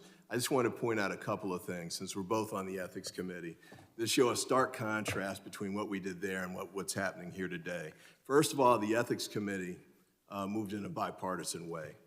All of the members voted for the removal, or for the report supporting the removal of Mr. Santos, which I think led to supporting the legitimacy of the 2/3 vote that we got on the floor. By contrast, every vote here has been along party lines, and not only just today, I mean, when we voted on H.R. 2, and I think almost every other vote we've had here has been along partisan lines. The second big one, though, was the Ethics Committee did a very thorough investigation. We went through 172,000 pages of documents, generated a 50-page investigative report, interviewed 40 witnesses. Compare that to what we've done here on a similar constitutional issue. I think they presented 3 states' attorney generals. My recollection is one of them didn't say anything as written testimony about impeachment. Would the gentleman yield, though? I'm not my time, and I'm running out of time. Okay, but okay. 2 made one-paragraph comments about impeachment as far as reaching the constitutional standard. And really the only witnesses we've had here that have talked about it have said that this does not rise to that standard. And we've submitted multiple versions of that from other constitutional scholars as well. Another big one, though, I think, too, is Mr. Santos's conduct was criminal, and he personally benefited from it. And those are the arguments that were generated by the report that we released. I think, as Mr. Guest said on the floor, Representative Santos sought to fraudulently exploit every aspect of his House candidacy for his own personal profit, blatantly stole from the campaign, deceived donors into providing what they thought were contributions. In fact, payments were payments for his own personal benefit. We don't have anything like that with respect to Mr. Mayorkas. In fact, we don't have anything that reaches the constitutional standard that we've been discussing here today. And I think we've mentioned Mr. Chertoff. In fact, Ms. Titus just put that article in a few minutes ago, but he basically says all of that, impeachment's inappropriate here, and that Mr. Mayorkas, good public servant in a tough job. With that, I yield back, and thank you, Mr. Correa, for the time.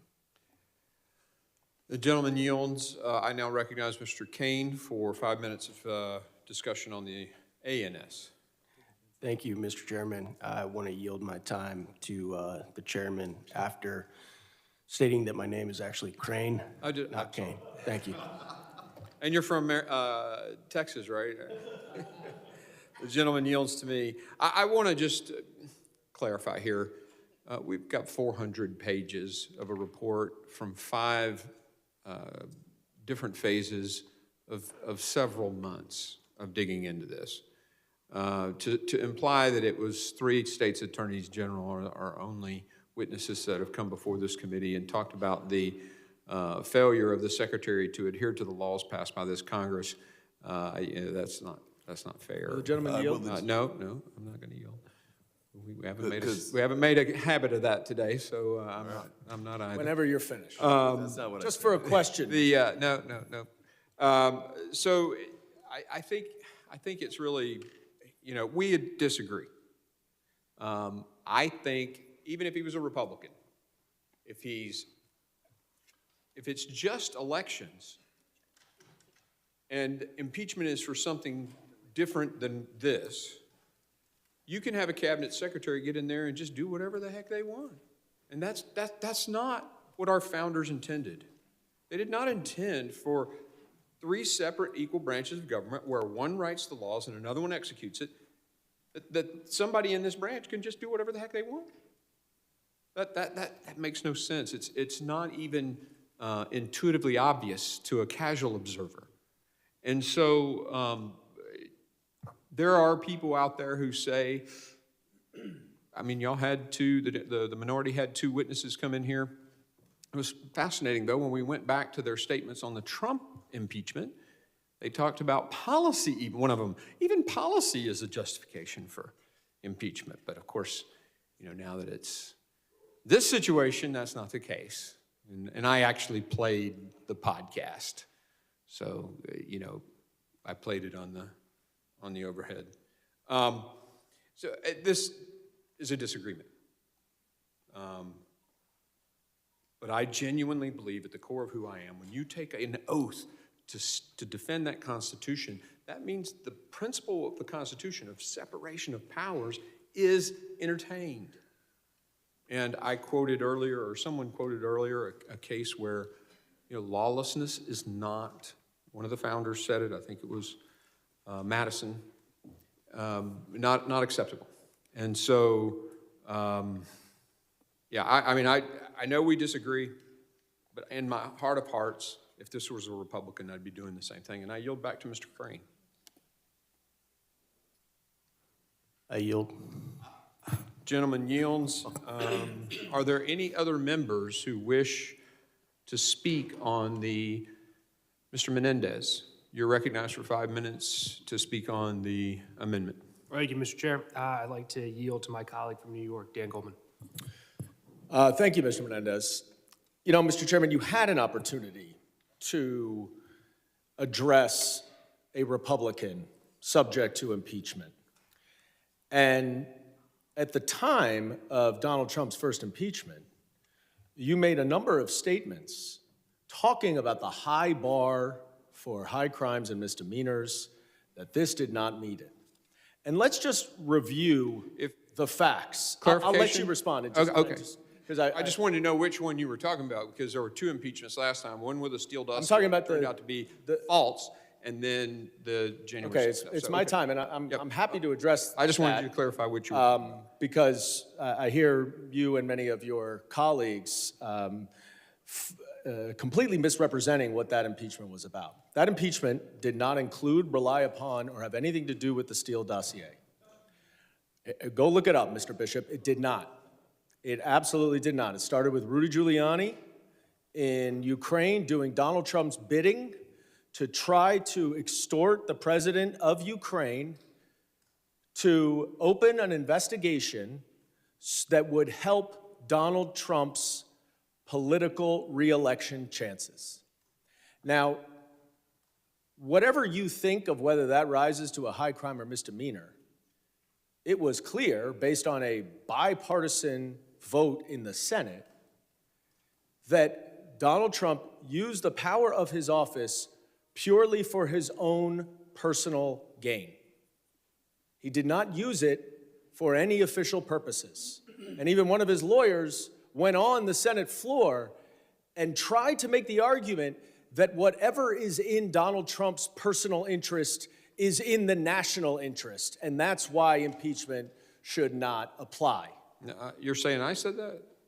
No, I said one of his lawyers. Oh, okay. I'm sorry. So that scenario, no matter if you want to misrepresent the Steele dossier or any of the other red herrings that you all cite, showed an official using his official duties for his personal gain, just like every single other impeachment in the history of the United States.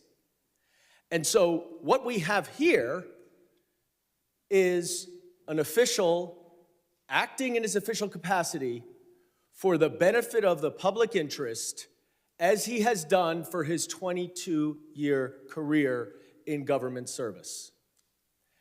And you like to quote Ms. Pearlstein on the other side of the aisle, I believe talking about your made-up, fabricated article of impeachment of breaching the public trust, and that she said that actually could be an article of impeachment.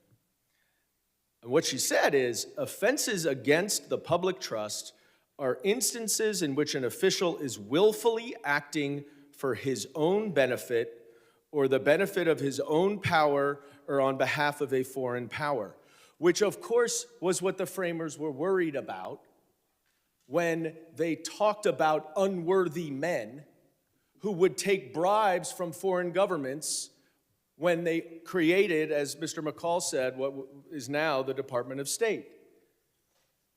So we can disagree on what's going on at the border. We can disagree about how to solve it. That's what Congress is about, and that's what the Senate is going through right now to give the administration the authorities that it needs to be able to address the situation at the border. But you are sitting there saying that he is violating the law by failing to detain every single person who comes over the border when they do not have, what do you mean false, Mr. Bishop? It's in the articles of impeachment. You just listed 7 of them. He cannot put them all in detention because they don't have the funding, the resources, or the beds to do it. You are trying to hold Secretary Mayorkas to a puritanical standard that you have never held anyone else to before, including Donald Trump, who let 1 million migrants go in the United States while he was president. And yet, you say that only when Secretary Mayorkas does it Gentleman's time does has it rise to expired. the level of Gentleman's time has impeachment. expired. Is there anyone further who would like to comment on the amendment in the nature of the substitute? Ms. Clark, you are recognized for 5 minutes.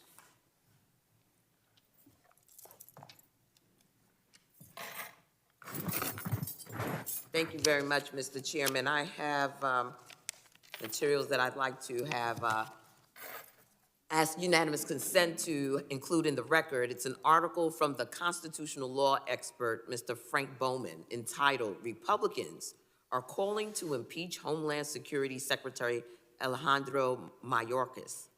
Here's why their case is bunk. That explains quite well why, and I quote, "There's no case for impeaching Secretary Mayorkas." Without objection, so ordered. Very well, and I yield time now to Mr. Ivey. Thank you. Mr. Ivey is recognized. Thank you, Mr. Chairman. I just wanted to follow up on some of the comments that Mr. Goldman made. But with respect to this breach of the public trust article that's in the articles of impeachment, I just want to refer to what Mike Chertoff wrote, who was the predecessor for Mr. Mayorkas. And I suppose by the standard that the committee's talking about now, he could have been impeached because he wasn't able to stop everybody else crossing the border either. But he points out, since Mr. Mayorkas took office, the majority of migrants encountered at the southwest border have been removed, returned, or expelled. In fact, since the pandemic-era Title 42 policy was ended last May, DHS removed, returned, or expelled more non-citizens than in any 5-month period in the past 10 years. The truth is that our national immigration system is outdated, and DHS leaders under both parties have done their best to manage our immigration system without adequate congressional support. He goes on to say that he doesn't agree with every policy decision made by the Biden administration. There are aspects of immigration strategy that are worthy of debate. But House Republicans are ducking difficult policy work and hard-fought compromise. Impeachment is a diversion from fixing our broken immigration laws and giving DH the resources needed to secure the border. In your initial comments, Mr. Chairman, you referenced somebody mentioning that H.R. 2 was in Schumer's trash can. That was me. You left out, though, that I also said that H.R. 2 was in McConnell's trash can, too. And both of them said, when H.R. 2 was passed, that it was too radical for them to take up. So when you all talked about why they're doing it in the Senate and not sharing it with you, it's because they had to start from scratch. H.R. 2 was so extreme. Would and you you gentlemen rejected, yield? Not yet. Okay. You rejected every amendment, not you personally, but the Republicans voted down every amendment that they offered, even though you, on some instances, said, there might be some merit in that. That's why they rejected it. So they're starting from scratch over there because of what they got from us, well, really, House Republicans on this committee. And then on top of that, I just listened to Senator Lankford's comments over the weekend. I don't know him, not familiar with him. He sure didn't sound like a liberal to me. But he really did sound like he was deeply concerned about what's going on at the border. He sounded like he had deep Republican roots. He sounded like he had constituents that were worried about what's going on there. But he's anxious and working hard to pass legislation that can make a difference, which is what we've been requesting here, too. And if it's all right with... Would the gentleman yield? It's my time, Mr. Yes, it is. He's Clark, yielding back to you. to additional time to me, please? Mr. Goldman. Thank Mr. you. Goldman, you're recognized. Thank you. We hear a lot from my Republican colleagues today about how this is our only option. And in fact, if you go to the Articles of Impeachment, page 15, it says, in light of the inability of injured parties to seek judicial relief, impeachment is Congress's only viable option. That's funny. I thought Congress was supposed to pass legislation. I thought Congress was supposed to address the problems in this country through legislation. And I'm not the only one who thinks that, nor are House Democrats the only ones who think that. Senate Democrats think that. Senate Republicans think that. And the President of the United States thinks that. So there are 5 entities that are involved in the legislating process. 4 of them agree that we need to pass legislation. 1, the House Republicans are doing everything they can at Donald Trump's direction to sabotage any legislation because you don't want solutions, you just want politics. And I yield back. The gentleman's time has expired. I recognize Mr. Garbarino for 5 minutes to discuss the amendment in the nature of a substitute. Thank you, Mr. Chairman. I yield to the chairman. Okay. Well, interesting that we talk about legislation as a solution to the problem. We did pass H.R. 2, both out of Judiciary Committee and this committee as a combined bill on the floor, and it is over there. Some say it's too radical, but we did do the work of passing the legislation. But interesting you say that legislation is the issue. I think I recall the first 2 years, you know, we got to have immigration reform fixed. I think I recall in the first 2 years of this president's tenure, the House was controlled by the Democrats, the Senate was controlled by the Democrats, and the White House was controlled by the Democrats. Why didn't you fix it then? You were in total control. Yeah, it's still messed up. You're right. And what's happened is that the Homeland Security Secretary has said, well, I'm just going to ignore these laws and do what I think. I'm going to take my agenda for immigration because I can't get it passed through the House or the Senate, even when my own party's in charge, and I'll just do what I want. And that's not what the founders intended. Would the gentleman yield? I yield back to Mr. Garbarino. Thank you, Mr. Chairman. I yield to Mr. Pfluger. Just to set the record straight here on this discussion of resources and not enough bed space, I want to ask a question. Has any Democrat been to the facility in Adelanto, California? Okay, so you haven't actually been to the facilities that have 1,940 bed spaces there, yet only 8 are full. So this discussion, this argument that there's not enough resources, that there's not enough bed space. This is, I want to continue the thought here. It's completely false. That's not the only facility. Let's talk about in 2021, 4 out of 5 beds at the facility in Tacoma, Washington were empty. Let's talk about in 2021 where DHS spent $12.5 million on a facility in Georgia with unused beds at the same rate. So the detention piece of this argument, the willful refusal to comply with the detention piece of the Immigration and Nationality Act is what we're talking about. That is the law that Secretary Mayorkas has not complied with. He has not enforced. He has not done anything, in fact. And he had the resources, he had the bed spaces, he had the ability, and he didn't do it. So when I hear my colleagues on the other side of the aisle, and by the way, how many Border Patrol agents have you actually talked to over the past year? How many people have you actually heard from? Mr. Chairman, I'd like to enter into the record the Border Patrol Union document that talks about the fact that they don't have the ability to actually do their job. And this is called Agents Are Not Violating the Law or Following Unlawful Orders. I'd like to enter this into the record. Without objection, so ordered. Will the gentleman yield for a question? I'll yield back to Mr. Garbarino. I yield to Mr. Bishop.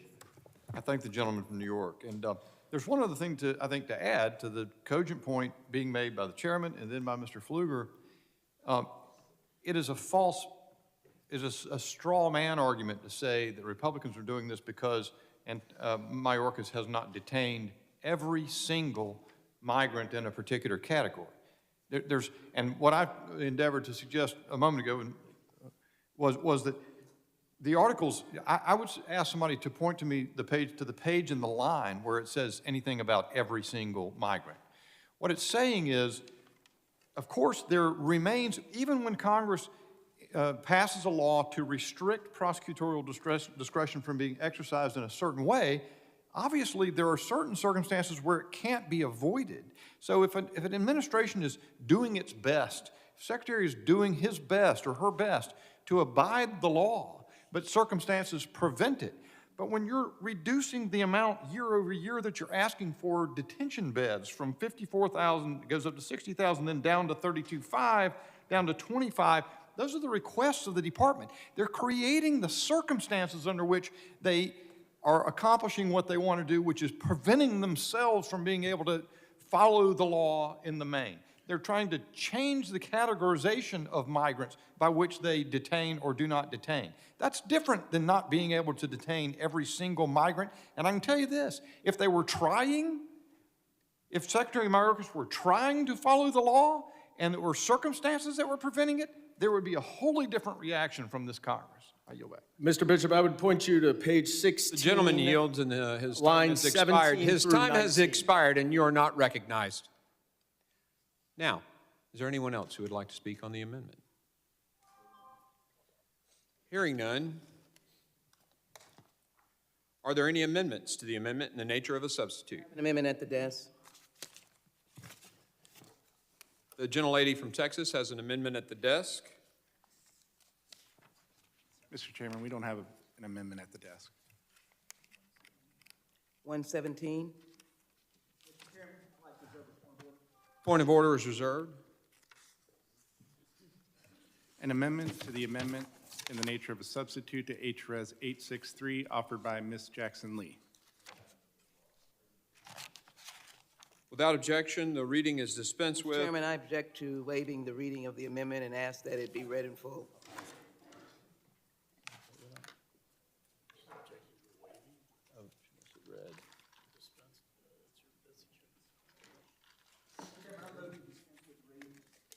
We have a motion to dispense with the reading. I object. All those in favor say aye. Aye. All those opposed, no. No. The ayes have it. I call for a roll call.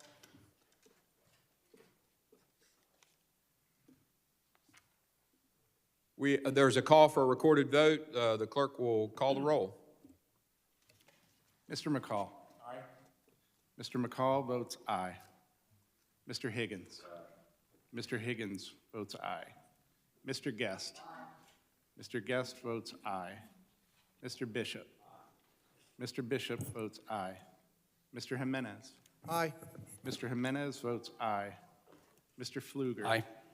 Mr. Pfluger votes aye. Mr. Garbarino. Aye. Mr. Garbarino votes aye. Ms. Green. Aye. Ms. Green votes aye. Mr. Gonzalez. Mr. Lalota. Mr. Ezell. Aye. Mr. Ezell votes aye. Mr. D'Esposito. Yes. Mr. D'Esposito votes aye. Ms. Lee. Aye. Ms. Lee votes aye. Mr. Luttrell. Mr. Strong.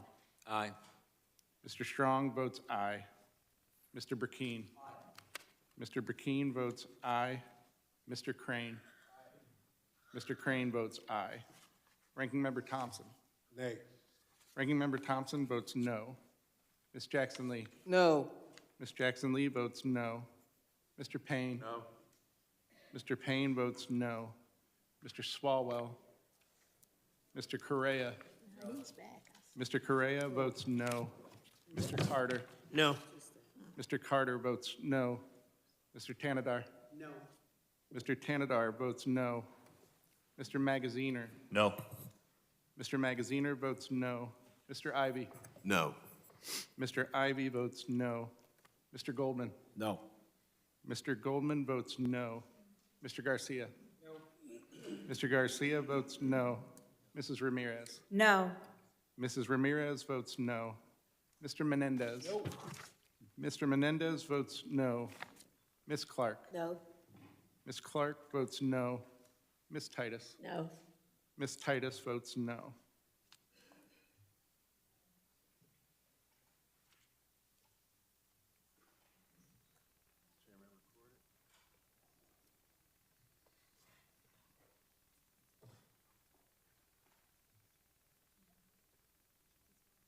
What the tally is?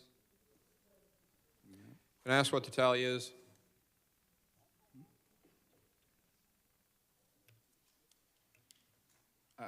Mr. Chairman, would you like to vote? What's the tally? You have to vote. Just hold on. I can ask the tally. On that vote, we had 14 ayes and 14 noes. How am I recorded? The chairman is not recorded.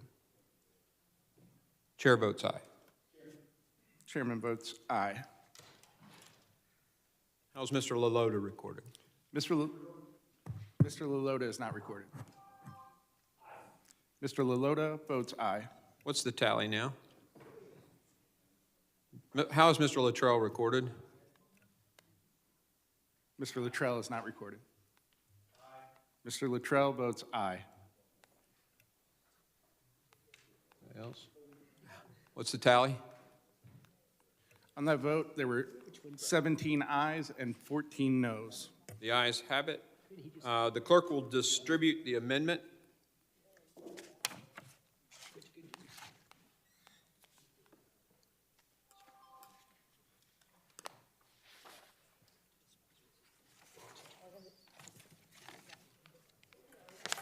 Took longer to do that than the.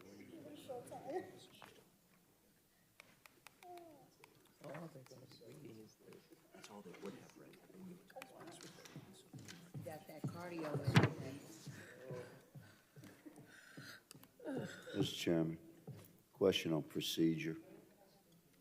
If the minority is going to require that every amendment they offer be read, not dispense with the reading, I said, let them read it.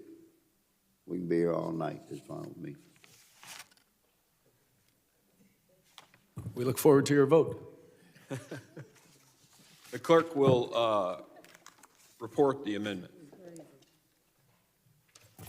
An amendment to the amendment in the nature of a substitute to H.Res. 863, offered by Ms. Jackson Lee of Texas, number 117. The gentlelady is recognized to speak on her amendment. Mr. Chairman, the Founding Fathers deliberated for a period of time to ensure that the American public for ages beyond would be protected.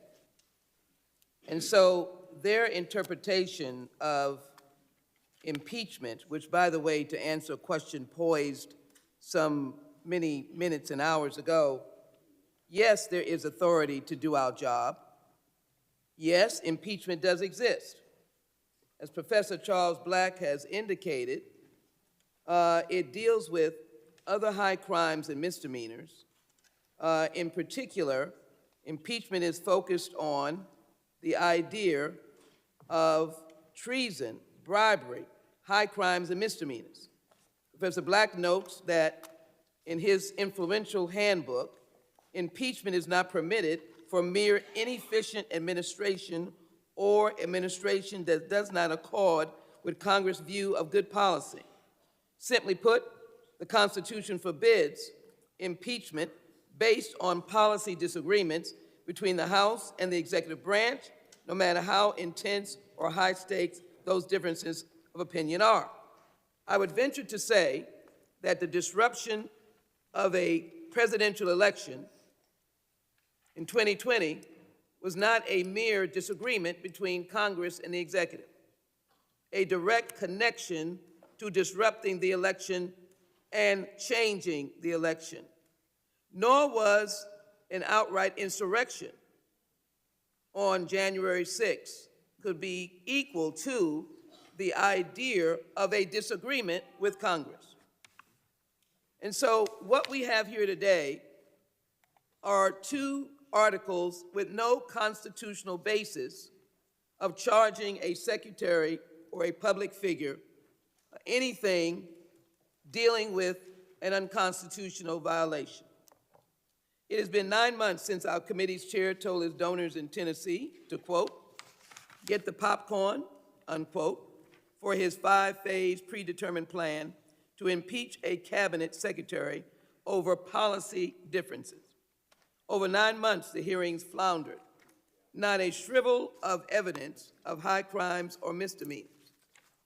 Why they wish to not read my amendment, which is to eliminate Article 1, because as our Secretary formerly of Homeland Security, of whom I worked with, has indicated, again, he emphasized, Secretary Chertoff, political and policy disagreements aren't impeachable offenses. To the American public, he made it as a simple statement of fact. The Constitution gives Congress the power to impeach federal officials for treason, bribery, and high crimes and misdemeanors. That is a high bar, and we do not have that. And now, after 2 impeachment hearings with no Republican-invited constitutional experts, my colleagues across the aisle have rushed to their pre-planned, predetermined conclusion to impeach Secretary Mayorkas. As I said earlier, This is revenge impeachment. I got you. That's despite Republicans not affording Secretary Mayorkas any rights to participate in the process, unlike the previous impeachments of former President Trump. They claim that the Secretary is playing a game of cat and mouse, but my Republican colleagues rejected the Secretary's offer to testify before the committee on a different day. He details that in a very effective, lengthy letter that, yes, we did receive in the early morning hours, but he did provide that with us, for us. A day where he was not already planning to host Mexican officials to do what our colleagues want him to do, the job of stopping fentanyl. The meeting was to collaborate on clamping down on fentanyl trafficking and reducing unlawful crossings. Isn't that interesting? Performing his constitutional duties, and he was rejected. And the chair of this committee did not act upon our properly entered Minority Day hearing request to call on constitutional experts to discuss this impeachment process. Republican attorneys general masquerading as constitutional experts don't provide an insightful view into the impeachment, just a partisan one, but more importantly, they are not constitutional experts. They deal with the laws of their state, not the laws that we are governed by in the United States, Congress, or this committee in particular. They should be guided by the Constitution, inasmuch as states are subject to the power of the federal government that seems to be missing in several of our states today. But I guess Republicans consider the two impeachment hearings methodical. In light of these observations, my amendment seeks to strike Article 1 of the Articles of Impeachment. The article is filled with unsubstantiated allegations and a general lack of understanding of both historic border policy and U.S. immigration law. My colleagues want to impeach the Secretary for allegedly not enforcing immigration law. Gentlelady's time has expired. And I hope to continue by one of my colleagues yielding. At this time, I reserve what I did not have to reserve. The gentlelady yields. Mr. Chairman? Mr. Chairman. I'd like to withdraw my point of order. Point of order is withdrawn. Does anyone want to speak on the amendment? No. Her amendment, Republicans go first. So is there a Republican? Nope. Okay. You're recognized, Mr. Magaziner, for 5 minutes to discuss the amendment. Thank you, Chairman. I'll begin by yielding back to Ms. Chastenly. You're very kind, sir. Thank you so very much. Let me say that, again, my colleagues want to impeach the Secretary for allegedly not enforcing the immigration law. Be reminded, my colleagues, that he was attempting to meet with Mexican officials to enforce laws to determine what laws we could work on together, and which he could not be at this particular hearing and was not given another option. They seem not to understand that Congress provides the funding for and sets the minimum threshold for detention levels, and Congress has never provided the resources to detain all undocumented migrants. DHS is currently detaining more people than required by this body, while Republicans refuse to consider the Secretary's request for more funds to further increase the bed space. Similarly, Congress has never provided the resources to remove all eligible non-citizens. No administration have ever requested funding for such a large deportation scheme.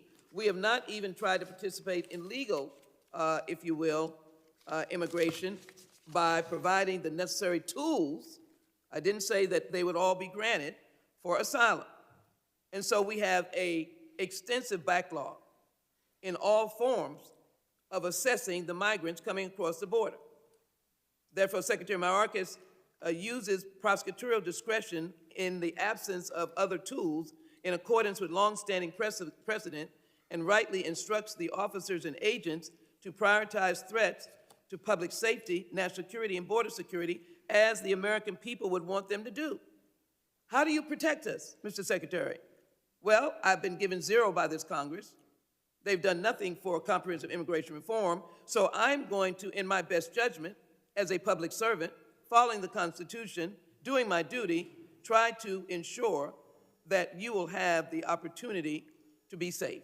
The prioritization doesn't stop him from enforcing the law. He's already removed and expelled more people than the Trump administration. My colleagues also want to impeach the Secretary for executing his parole authority in a way that aligns with decades of precedent. Every administration since Eisenhower has used parole. Its first use was actually for 30,000 Hungarian nationals fleeing communism. President Trump used parole to expedite the reunification of Cuban families facing long waits for immigrant visas. Now Republicans want to say it can't be used on a case-by-case basis for Ukrainians fleeing Russian aggression, or the multitude of different persons that are now coming across the border because, again, there was no stand-up Republican Party to provide the resources, stand up to the cause, to provide the resources that would allow for this secretary to perform his job. My amendment affords my Republican colleagues to go back to the table for an opportunity to do their job and to correct their baseless allegations, of which I would care for them to adopt their own instructions. Secretary Chertoff said, that is why Republicans aren't seeking to hold Mr. Mayorkas to the Constitution's high crimes and misdemeanors standard for impeachment.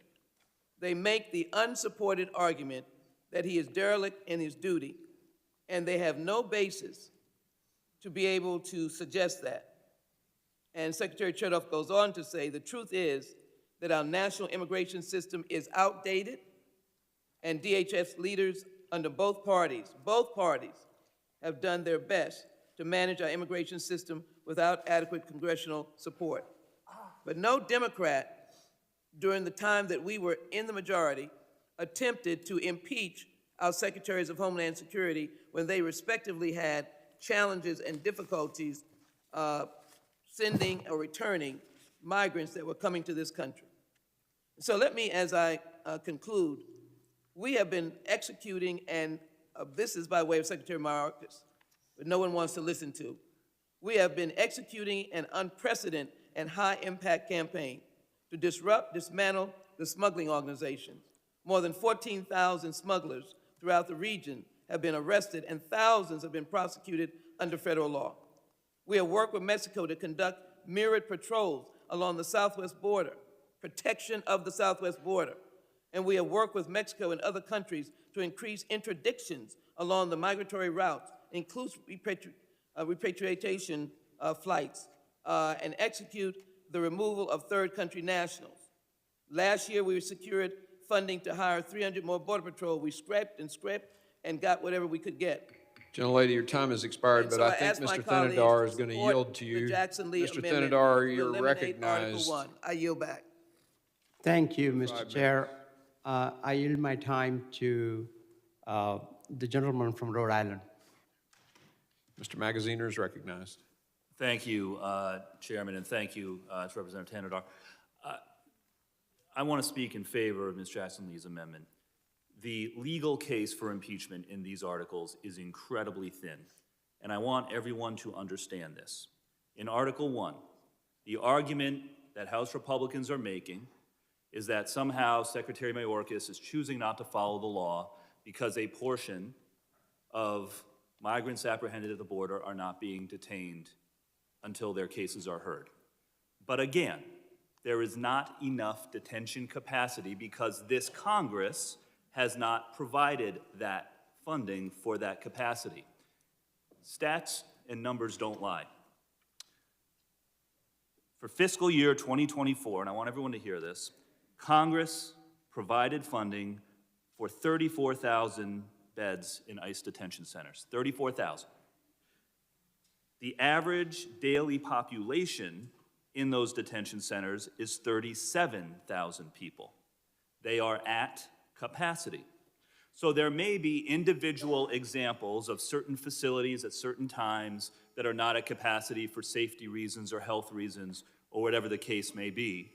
But overall, across the system, we are at and above capacity. And so what should the Secretary do? The Secretary, because he has not received the funding to provide adequate detention capacity, has to use his judgment for who to detain and who to release. That is not illegal. It is certainly not impeachable, and it is the exact same kind of discretion that every other director before him has used. In the last 2 years of the Trump administration, 52% of migrants apprehended at the southern border were released, not detained. 52%, nearly 1 million people. I did not hear my Republican colleagues trying to impeach the secretary or acting secretary under the Trump administration during those years, but here they are trying to impeach Secretary Mayorkas for doing the exact same thing. And in fact, the percentage of migrants who have been released under the Biden administration, 48%, is lower than the 52% rate under the last 2 years of the Trump administration. In Article 2, and that's, by the way, that is essentially their whole argument in Article 1, so we can forget that. Article 2, they are arguing that somehow the Secretary has lied to Congress because at various times he said things like the border was secure or the border was closed. These are subjective terms. Again, certainly not impeachable.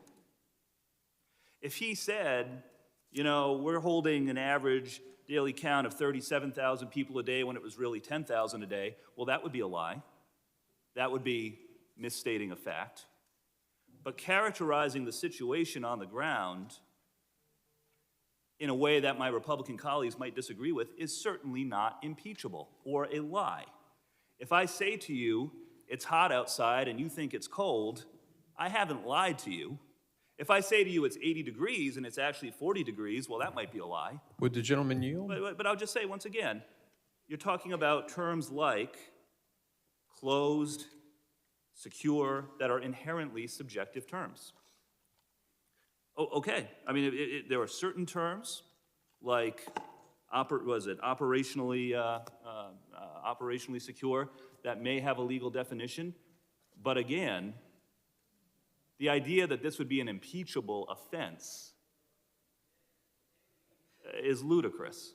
There is no law that my colleagues have pointed to that has been broken, and particularly when it comes to the Secretary using his discretion to decide how to manage the lack of capacity because Congress has not provided the resources that he has asked for. He's using the same discretion that every secretary before him has used. The gentleman yield quick for... Yield to Mr. Goldman. Just to follow up on Mr. Magaziner's point on the operational control of the border, as that term is defined in the Secure Fence Act of 2006, that, of course, requires 0 immigrants crossing the border in order to achieve that standard. And of course, that's unreasonable, unattainable. So in 2007, under the Bush administration, the department issued guidelines to redefine what operational control is. So if you are actually trying to point to this and the letter of the law, then you ought to talk to your colleagues in the Wayback Machine in 2007 who changed that definition. Gentleman's time has expired. Would the gentleman yield? Would The gentleman gentleman's time has expired. I now recognize Mrs. Green for 5 minutes to comment on the amendment to the amendment. Thank you, Mr. Chairman. We're listening to Democrats today talk about Secretary Mayorkas requesting funding from Congress and talking about detention space. But the facts tell the truth. Secretary Mayorkas has requested less detention space. Fiscal year 2020, $2.7 billion for 54,000 beds, including 2,500 for family units. Fiscal year 2021, $3.1 billion for 60,000 beds, including 5,000 for family units. Fiscal year 2022, he requested $1.8 billion for 32,500 beds. Fiscal year 2023, he requested $1.4 billion for 25,000 beds. And in fiscal year 2024, Secretary Mayorkas reduced it again down to $1.3 billion for 25,000 beds. This is a reduction of 9,000 from fiscal year 23 enacted. DHS has not provided Congress with statutorily mandated reports on detention needs as required under 8 U.S.C. 1368 and requested by the committee in a letter on January 4th, 2024.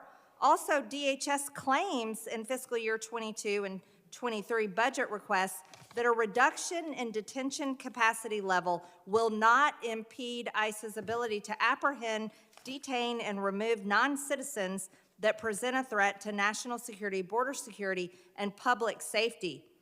Secretary Mayorkas closed detention facilities, closed them, while paroling en masse millions of illegal aliens into our country. By December 2021, DHS stopped using family detention centers for family units. In March 2022, ICE announced it would close an Alabama detention facility and limit the use of 3 others in Florida, Louisiana, and North Carolina. Secretary Mayorkas refused to utilize MPP. But let's talk about what has been the result of that. Human trafficking is a $150 billion a year industry. And what has this done for the cartels? Cartels and coyotes are making over $13 billion a year in human trafficking alone off of Secretary Mayorkas's willful breaking of federal immigration laws. This revenue is 26 times more than cartels earned under President Trump, approximately $500 million under Trump, according to the New York Times. But what is that doing? This is trafficking children, trafficking women.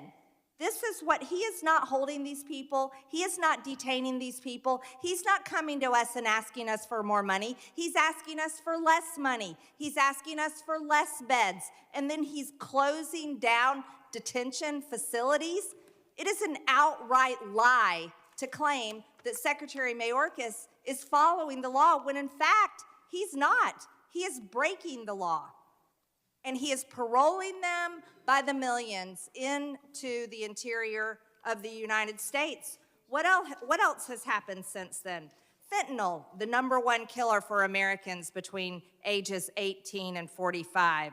Let's also talk about how many Americans are dying. 300 Americans a day are dying.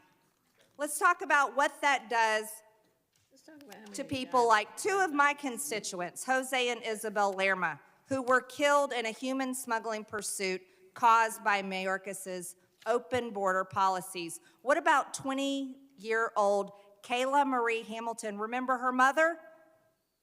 Poor Kayla was raped and strangled to death by an illegal MS-13 gang member who was actually apprehended at the border. Apprehended. He had gang tattoos on his body.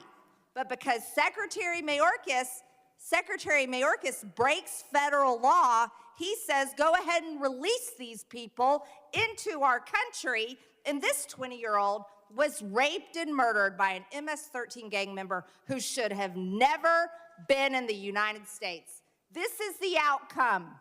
That's just one example.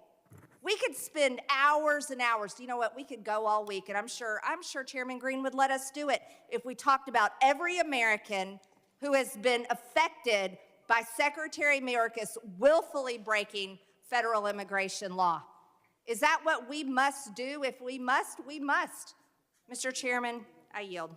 The gentlelady yields. I now recognize Mr. Payne for 5 minutes discussing the amendment to the amendment. Thank you, Mr. Chairman. I'd like to yield to Congresswoman Sheila Jackson-Lee. Gentleman yields. Ms. Jackson-Lee. I thank the gentleman, and forgive me, Mr. Magazine, that I didn't thank you when you yielded. Thank you so very much. Let me give us all a suggestion.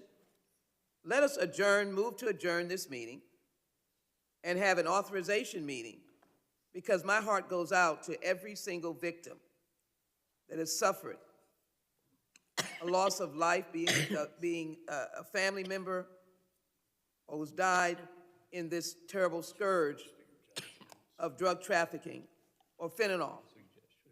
And let's have a meeting that deals with authorizing Secretary Mayorkas $20 billion to be able to do the job that we understand he has not done, because he has not asked for $1 billion, $2 billion, $5 billion, $6 billion, $7 billion. It goes to the very point that we are making. These are policy decisions. These are decisions that the Budget Committee participates in, the Appropriations Committee participates in. And it may be in the overall discussion of the budget of this nation or appropriations that the Secretary was given the amount that he could work with, policy. And it wasn't a constitutional decision, it was, this is the budget for DHS. And the billions that you are asking or maybe need will have to be dropped down.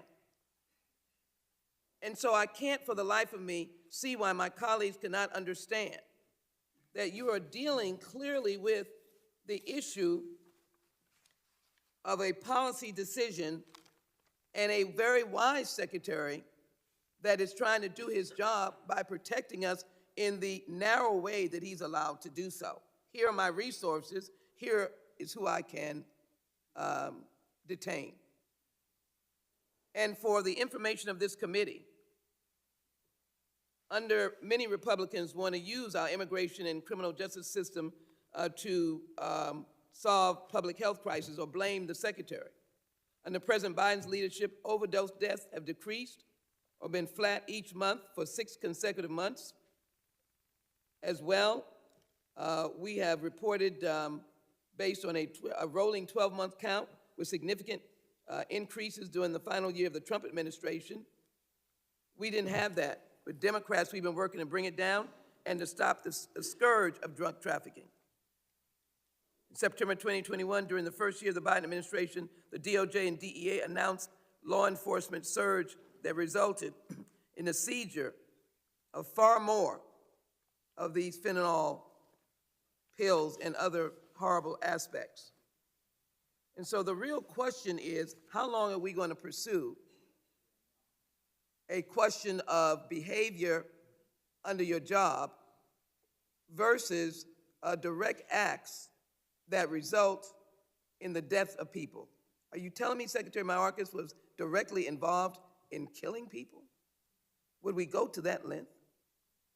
Would we so much even suggest that the smugglers and the cartels gaining profits have now rendered under Secretary Mayorkas under Article 2 that talks about the breach of trust? Or has he benefited monetarily? Who would want to stand and say that? And so we're getting to a point now where it really is a question of understanding.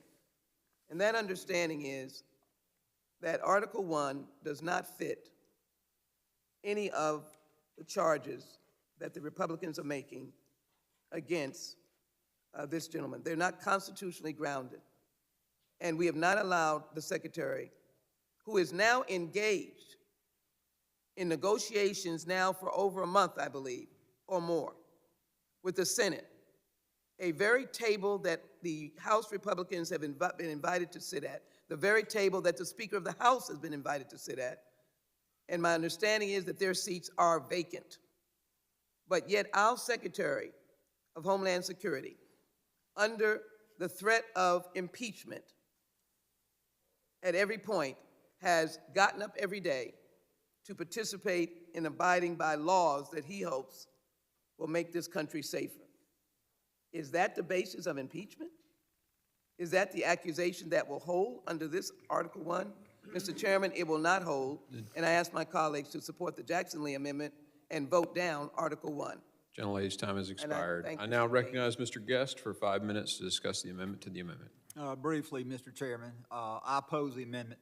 I do disagree with Ms. Jackson-Lee when she says that members of the House have been asked to sit at the table during these Senate negotiations. That is completely untrue. You've not been asked. Ranking Member Thompson has not been asked.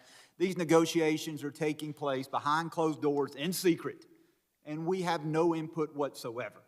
And so for any member to say that House Republicans have refused to participate is just a complete misstatement of fact. I also disagree with my colleagues. We can argue whether or not lying to Congress should be impeachable, but I don't believe we can say that what Secretary Mayorkas has said time and time and time again is not untruthful, is not a lie. I'll give you quotes. Congressman Pfluger asked him in 2023, is the border more secure under your leadership than when you started? Secretary Mayorkas said, Congressman, the border is secure. This is my time, Mr. Magazine. I'd like to read the statements of your Homeland Security Secretary, who has misled Congress repeatedly. I asked Secretary Mayorkas, are you saying that all 9 sectors are secure? His testimony was, it is my testimony that the border is secure. I later asked him again that in light of the statements made by Chief Ortiz, is the border secure? And he said, Congressman, I stand by my prior assessment. Mr. Bishop asked him, I've heard you in the Judiciary Committee recently this summer testify the border is secure. Secretary Mayorkas, do you continue to maintain that the border is secure? His answer was yes. I asked Mr. Mayorkas on another occasion, so my question to you, Mr. Secretary, are you testifying as you sit here today that the southwest border is secure? His answer, yes, I am. And then when questioned at some point by Ms. Jackson Lee, his response was, Congresswoman, the border is secure and the border is not open. In a hearing in which Representative Roy asked him as it relates to the Secure Fencing Act, Congressman Roy says, do we have operational control of the border? Secretary Mayorkas, yes, we do, and Congressman, we're working to, and then he doesn't finish that statement. And so we may argue whether or not that is impeachable, but I don't think we can argue whether or not he has been truthful, because his statements in and of themselves are distruthful. How can we say that the border is secure when last month, nationwide, there were over 370,000 immigrants come across the border? Would the gentleman yield? I yield to the chairman. So I also think it's very important to point out, as you brought up the Chip Roy testimony in Judiciary, that Chip Roy read the definition of operational control from the law passed by Congress, and said, do you have operational control by this definition? And the Secretary said, yes. In another hearing, he had already said, I don't know if it came first, I want to be very clear here, which came first, before this in another hearing or after. Mr. Secretary said, no one has ever had control by that definition. So it's not whether it's warm or cold outside. There is a very clear definition in the code for operational security. He was asked, read the definition, and asked if we had operational control by the definition, and he said yes. And later or before, and I'll have to get the date on it, he admitted that no one's ever had control, which is a false statement. I mean, that is a false statement. Knowing the definition, knowing that no one had ever had control. In fact, Mr. Biden, just a few days ago, President Biden said no one's had control for 10 years. Mr. Mayorkas lied to Congress, and he lied to Congress. The gentleman yield. And I yield back to Mr. Guest. Mr. Green, thank you, Chairman. In my last few seconds, I do want to reiterate the point that you just made, that the President himself, within the last several weeks, has made statements that contradict everything that Secretary Mayorkas has testified repeatedly. The President of the United States said not only is the border not secure, but the border has not been secured for well over a decade. So the border has not been secured at any time in which Biden has been president. Under his statement, the border was not secured when Donald Trump was president. And under his statement, the border was not secured when he was vice president. And so Mr. Mayorkas has lied to Congress. He has breached the public trust. And with that, I yield back.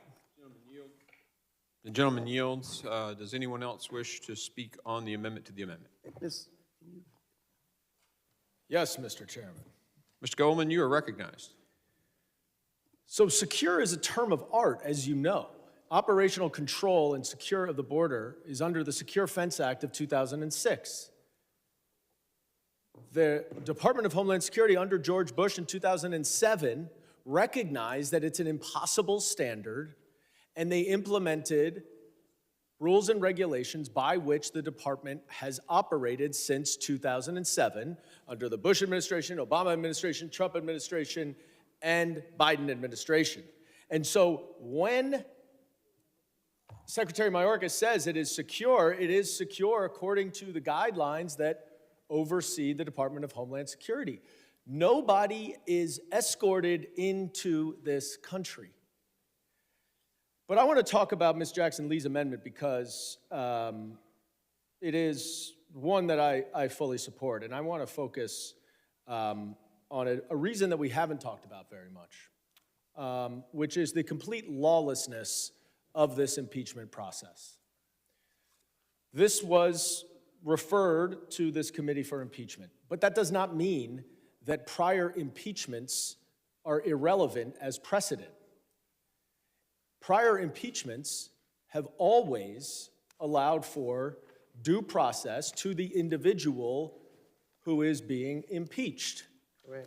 President Trump got it in 2019, and every single individual judge, president, or otherwise has gotten heightened due process standards where they were permitted to provide evidence, provide testimony, call witnesses, cross-examine the witnesses. What we had in this impeachment process was one hearing where the Republican witnesses were all state attorneys general who are suing the Biden administration. Pretty clear conflict of interest. No impeachment knowledge or expertise.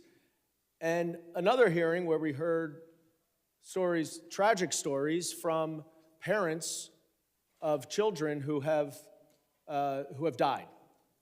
And Ms. Green says we should stay here and talk about all of the anecdotes of individuals who have died at the hands of those who should not have come across. Well, I'll tell you what would be much, much longer than that, is going through every single victim of mass shootings around this country with assault weapons that have no place in our civilian society. 2 a day. That would take a lot longer than everything else. So we're here in an impeachment process that has no due process. There is absolutely no legal analysis of any of these articles of impeachment, which are unprecedented and have been made up out of whole cloth. And then in Article 1, which is what we're talking about here, the gist of it, as my colleague from Rhode Island said, is that Secretary Mayorkas has failed to secure the border, and the specific examples generally relate to his failure to follow the law and detain everyone. Now, I would add, of course, Ms. Green is wrong in the President's supplemental appropriations request.